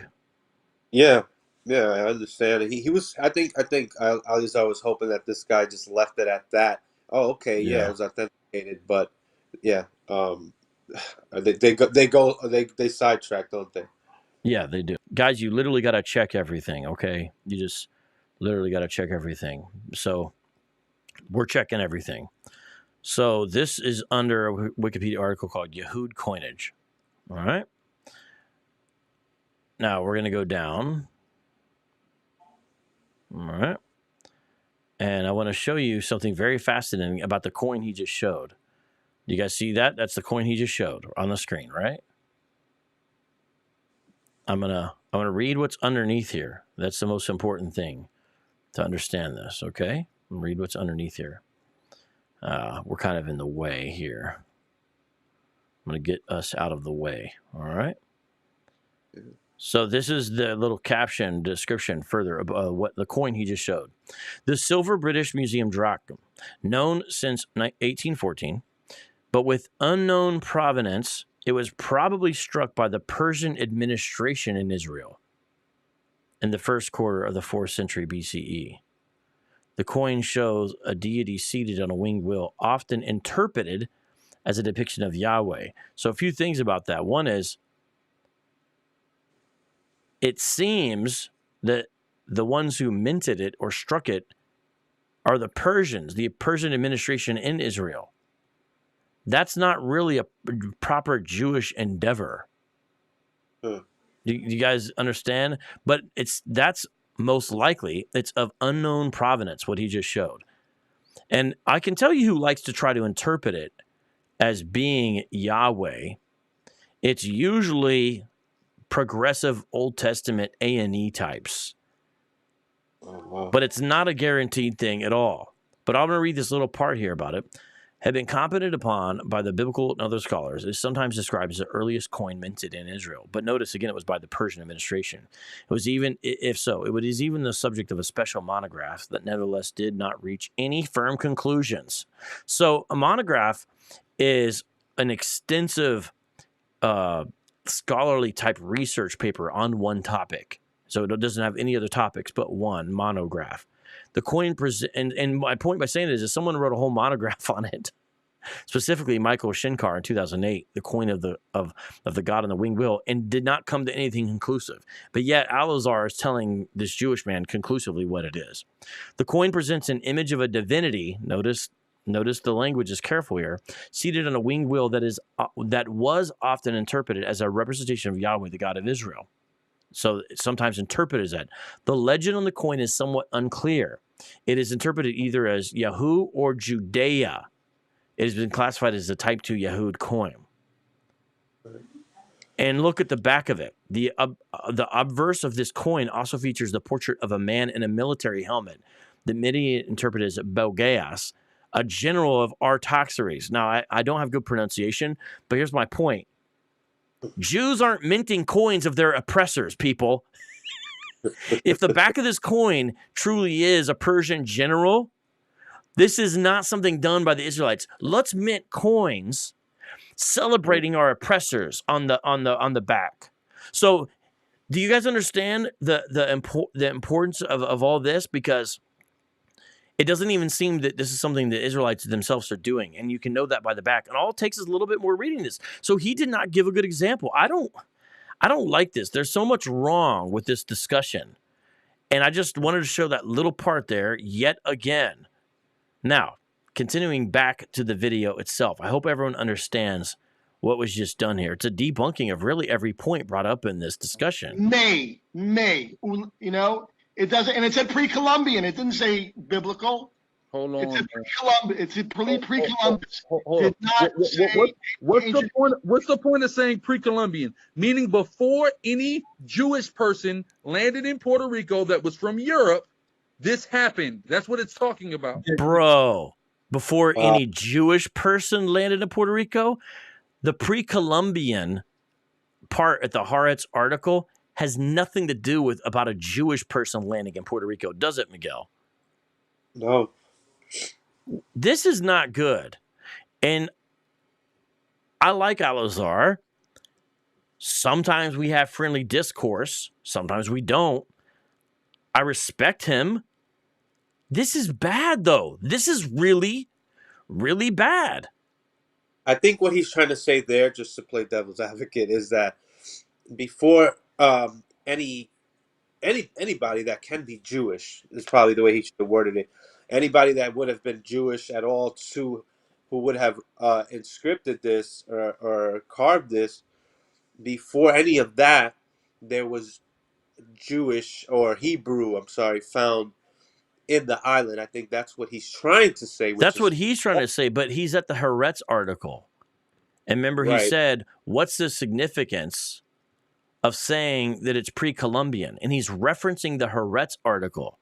Haaretz is not saying before any Jewish person could get there, because that's irrelevant, because they're saying in the article that it's not Hebrew. So a Jewish person coming in contact is not relevant in any way. That is not what the Haaretz article is saying. It's not saying that you would have needed to have a Jewish person to have this Hebrew writing, because they're not saying it's Hebrew in the article. Why? Because the experts say that it's not Hebrew. So he's slipping in this idea of before any Jewish person. That's totally irrelevant to the Haaretz article. Yes, that's what he's trying to say, but he said, why is it important that the article said pre-Columbian? That's not why the article mentioned pre-Columbian. The point is that it doesn't come from Europeans. Right, exactly. The point is, this is not from European contact, and it's not from a European source. That's the point, and that's the authentication. It's saying it's pre-Columbian, meaning pre-European. Right. So this is just wrong all over. Did not say ancient Israelite. Did not say ancient Jews. Shlomo, and rightfully is your name called that because your brain operates slowly. So I don't like him insulting him when he's the one who's wrong. And if you listen over the chatter, because there's a lot of clamor, the questions and points that Ken Quinn is making are actually the right points. He's looking at it the proper way, closer to how a scholar would look at it, and closer to someone who has the proper comprehension of the particular article at question in relationship to their topic. He's got it right. So I don't understand the need for the insults. You're the one who's wrong here about every point you've brought up so far. It's not 8,000, it's 800. And then you're getting all the other things wrong. You're wrong about the significance of pre-Columbian. You're wrong about the coin that you brought up. You're wrong about every point. So why are you insulting him as slow? I don't know this guy, but I don't understand the need for that in a dialogue, especially when this clip should humble the speakers on the other side of the issue. Right.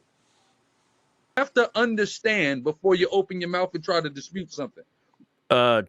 Bro, you got to take that advice.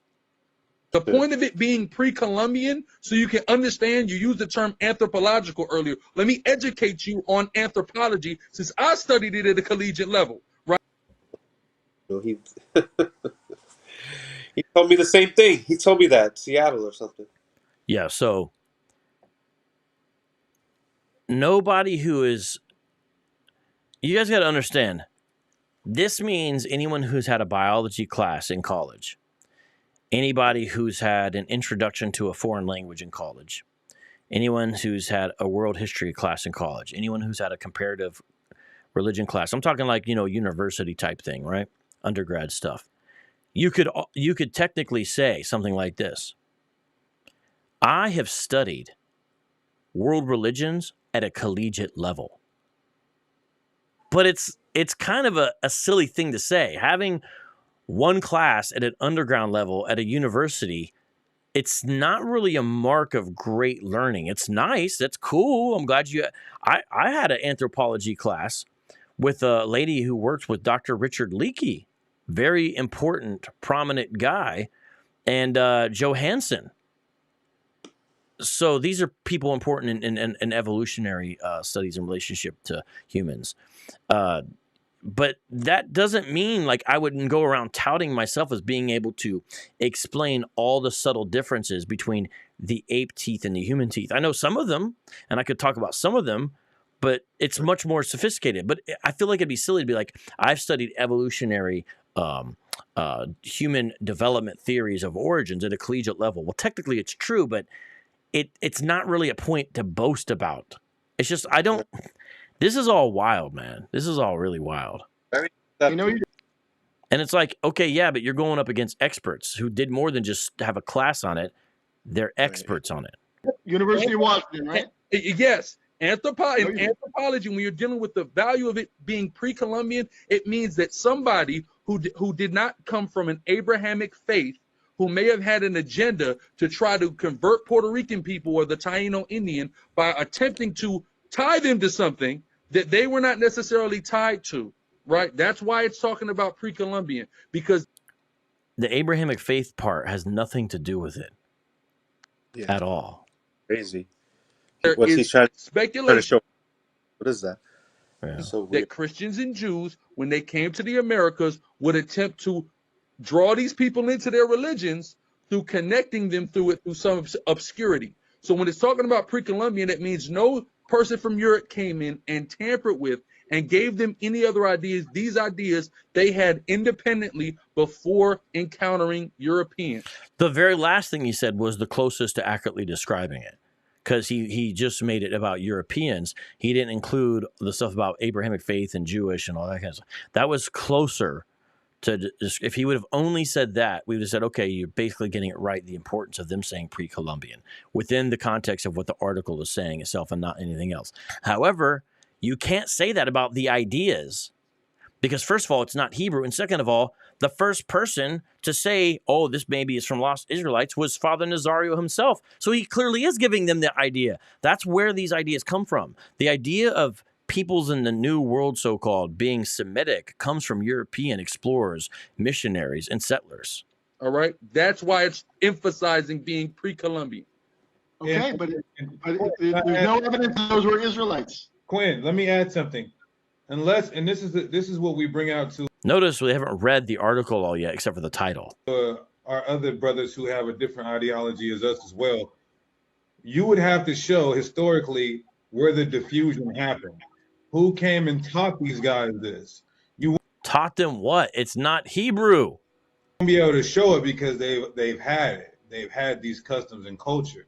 Were there any? You Did you find any Hebrew lettering in Puerto Rico? Oh, that's it. See, so he's listened to them ramble, and then he asked the question, did you find any Hebrew lettering in Puerto Rico? The answer is no.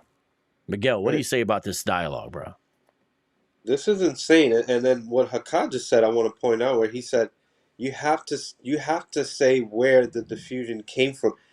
Well, we just heard Dr. Reniel Rodriguez Ramos say that we don't know where it came from, but it's like, if we don't know exactly where it came from, we can't know what it is. Yeah. No, we can say certain amount of information is known, but something else is unknown, and that's called being honest with yourself and to your followers, instead of trying to ramble on and seem like you're some type of chosen, you just have this secret knowledge and you know more. Everything is always so definitive, and they can never be so just yourself a little bit and say, you know what, yeah, you might be right, or I don't know, or let's, no, And you not gotta only do that, but if they're going to use that, then that would destroy. Remember the coin he brought up that I went deeper into? That coin is technically of unknown provenance, meaning it's not for certain who did it. It's most likely the Persian administration in Israel, but it's not 100% known. It's unknown provenance on a technical level. So meaning if that's the standard, then you couldn't use that coin he brought out earlier. Let's read. Okay. The stone first drew academic attention in the late 19th century after a Puerto Rican Catholic monk, Jose Maria Nazario Collection, attended the deathbed of a Taino woman, the last of her family, which was of local Caribbean descent. She knew a secret going back generations, she told the priest, the location of a hoard of ancient figurines hidden in a tunnel, which had been guarded by her family for centuries. The priest dug them up and later related the tale to the 19th century historian Adolfo de Hostos. The rest is hotly debated history. Early detractors had charged that Nazario could have faked them himself, right? This is why it says they verify that they're indeed pre-Columbian, because there was speculation that Nazario faked these things. He would die in 1919. Yes, verified as pre-Columbian, not that it's Hebrew. With the origin mystery intact. As the probability of ever resolving the mystery of the stone's origin seemed remote, academic interest then waned for some decades until Rodriguez Ramos, then a research student, saw them in 2000. Notice what's on the screen. It literally says, Nazario himself postulated they've been carved by descendants of 10 lost tribes. So he said, oh, this is not them trying to connect these people to this. That's literally what happened. He tried to connect them to ancient Israelites. Right. It was a European who did this, everyone. The woman wasn't saying this. The woman, notice, let's just go with the legend of the story, right? The woman doesn't say, we got these from some, she doesn't say anything that would, in the legend, like that it came from some lost. It seems like she would know, right? If she's the guardian, she would, this actually is proof where they're Israelites. None of that's there. In fact, didn't you say that she thought they were magic stones with healing power, perhaps? Right, healing stones. That's what one of the accounts says about this story and why they were even discovered. So everyone should look at what's on their screen, because I'm going to hold them accountable for what's on the screen. It literally says, from Ramos, saying 10 tribes? No.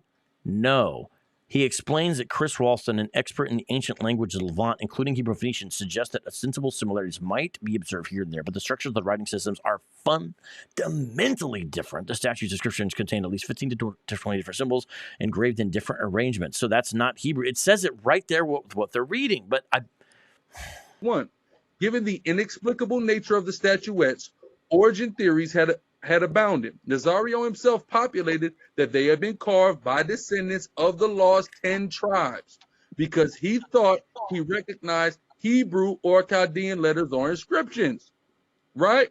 Do we have any pictures of those? Look. See, he's asking all the right questions. So there is a picture to the right.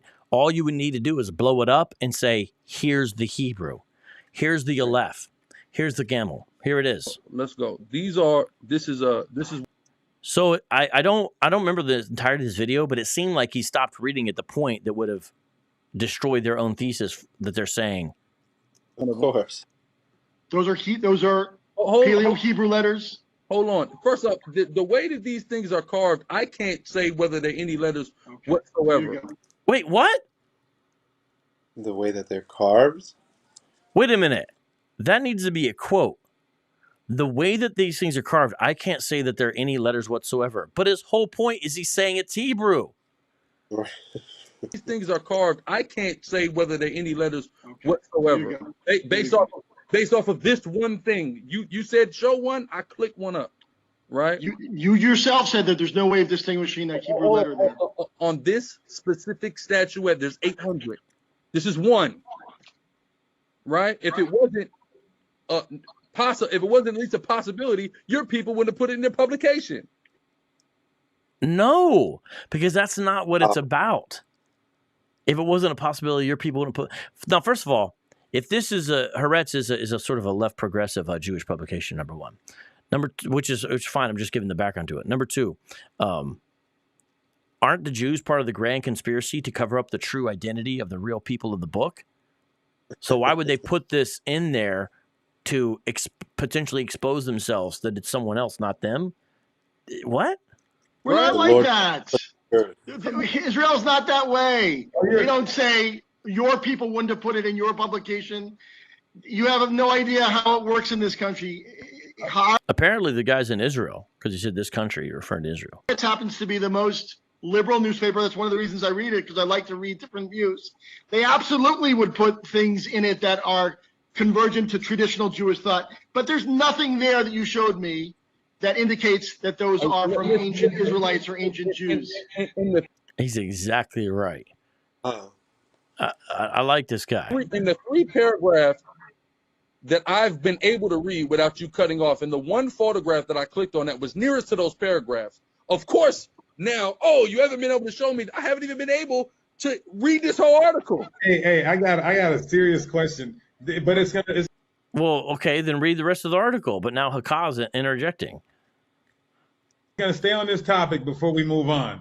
Can I ask a question too, by the way? Yeah, sure. Before I go into my series, I'm gonna let you rebuttal to what I'm gonna say, and then ask your question, and then we can kind of go back. So you mentioned that the Sephardics and the Ashkenazi are the closest genetically to being Israelites, right? They're surrounding them.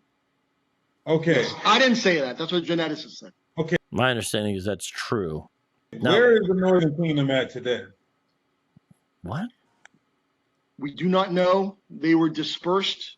We do not know exactly where they ended up. Now, and when I can tell you that in all likelihood, because it was before the destruction of the Northern Kingdom, there were expulsions in 771 by Sanherib. Okay. And he probably, somewhere in his empire, we're talking Afghanistan. What I did a tour guiding course. What we had heard is that some of them ended up in Afghanistan. Okay, Quinn, we're going to go there where they could possibly be according to Scripture. By the way, there are mountain dwellers, and it's interesting because they practice Islam, the Pashtun, who believe that they are descendants of the Israelites. And so that's actually what he's talking about. And they are in that book I showed earlier. But the simple fact that you said these two distinct people groups, the Ashkenazi and the Sephardic, and you said no one else shares that culture and ethnicity, but there's a Northern Kingdom out here somewhere, whatever the hell that you don't even know, that shows that there are people who are out here practicing the customs as you, allegedly being a Jew, would practice. Well, as Gorilla said, Jews are the descendants of Judea. Okay, those are not those tribes. Those tribes that were dispersed were not from the tribe of Judea. Okay. We do believe at some point. You know, the tradition is that in the times of the Messiah, there will be a reunification. But we certainly don't know. We don't know who those tribes are. Okay. So if you don't know who those tribes are, can you truthfully rule anybody out? Who? What I can say is they're not Jews. What? Can't rule them out, but hey, you can't confirm it. Well, man, this is crazy. You remember a Christmas Story? And there's the bully, and he would beat up the kids, and there's the little redhead kid who would always be beside him laughing and stuff. Right. Hakaz, that guy. With the if you can't rule anybody out, fellas, then why do you rule the Jewish people out? Why do you call them the synagogue of Satan and the so-called Jews and fake Jews? Why do you rule them out then if you can't rule anybody out? They're not of the tribe.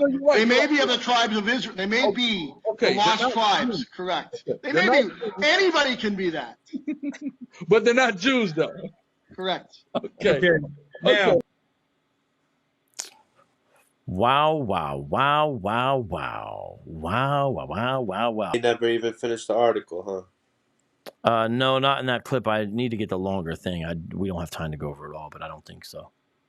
Yeah, it's Because it getting would late. destroy their argument they're making, right? Pretty much, yeah. If they Yeah. continue reading on, if they get the Miami Herald, if they get the Sun article, I mean, just go Google the guy, the man, Dr. Reniel Rodriguez Ramos, and listen to what he has to say. He'll tell you, So yeah, this is very dishonest. So they Very, should not be using this. If you run into this, or everyone out there, when you run into anything like this, bring up the pictures and then say, okay, what characters are the Hebrew characters? You got to look at everything. And so this is the type of argumentation that's out there. We played your videos with Katazal last time. Those are really good. I encourage everyone to watch that show. Right. And also, I'll be posting that conversation with Dr. Reniel Rodriguez Ramos really soon, so look out for that. Oh, yeah. I'm excited about that, man. I'm excited about that. Well, yeah. What else do you want to say about this? Because you're the heavy hitter in the area, my man. Well, yeah, this was, I used to be like these guys, man. Like, I can remember quoting or repeating the same things these guys repeat with such conviction, as if I know this and I know that, as if I looked at these artifacts myself.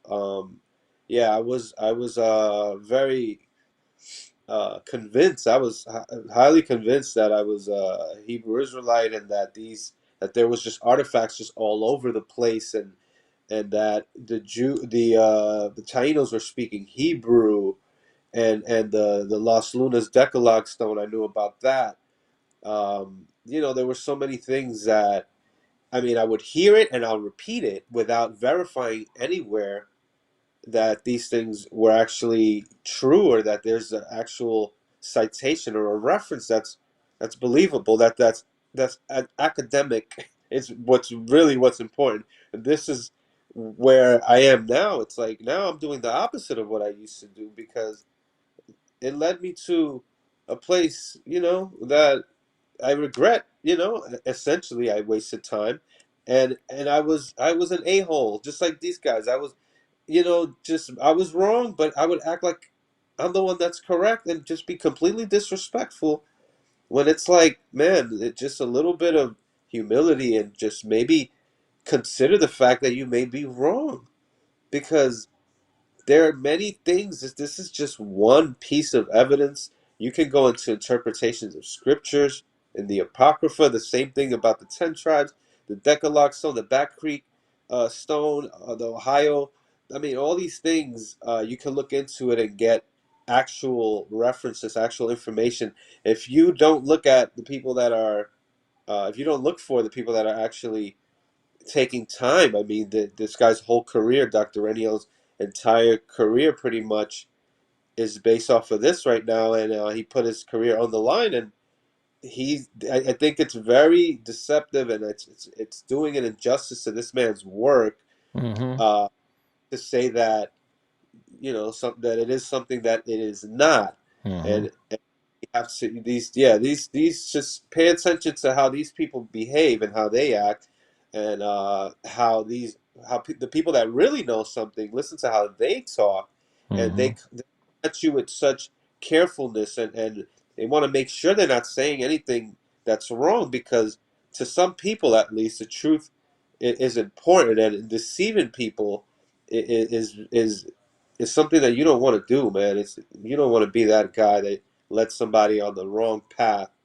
But yeah, these Katazah, Al-Yazar, Haka, they sound just like Tazadakia sounded. These guys are like little cult leaders in a way, I mean, well, major cult leaders now, with Sakari's pretty big, and they don't have the expertise that people like Dr. Reniel has, and all the people that we mentioned all throughout this video. Thank you, Vocab, for doing this. This was great. Well, thank you for all your behind the scenes work. I really appreciate it. Thank you to our 2 super chatters today. Thank you for everyone who came through.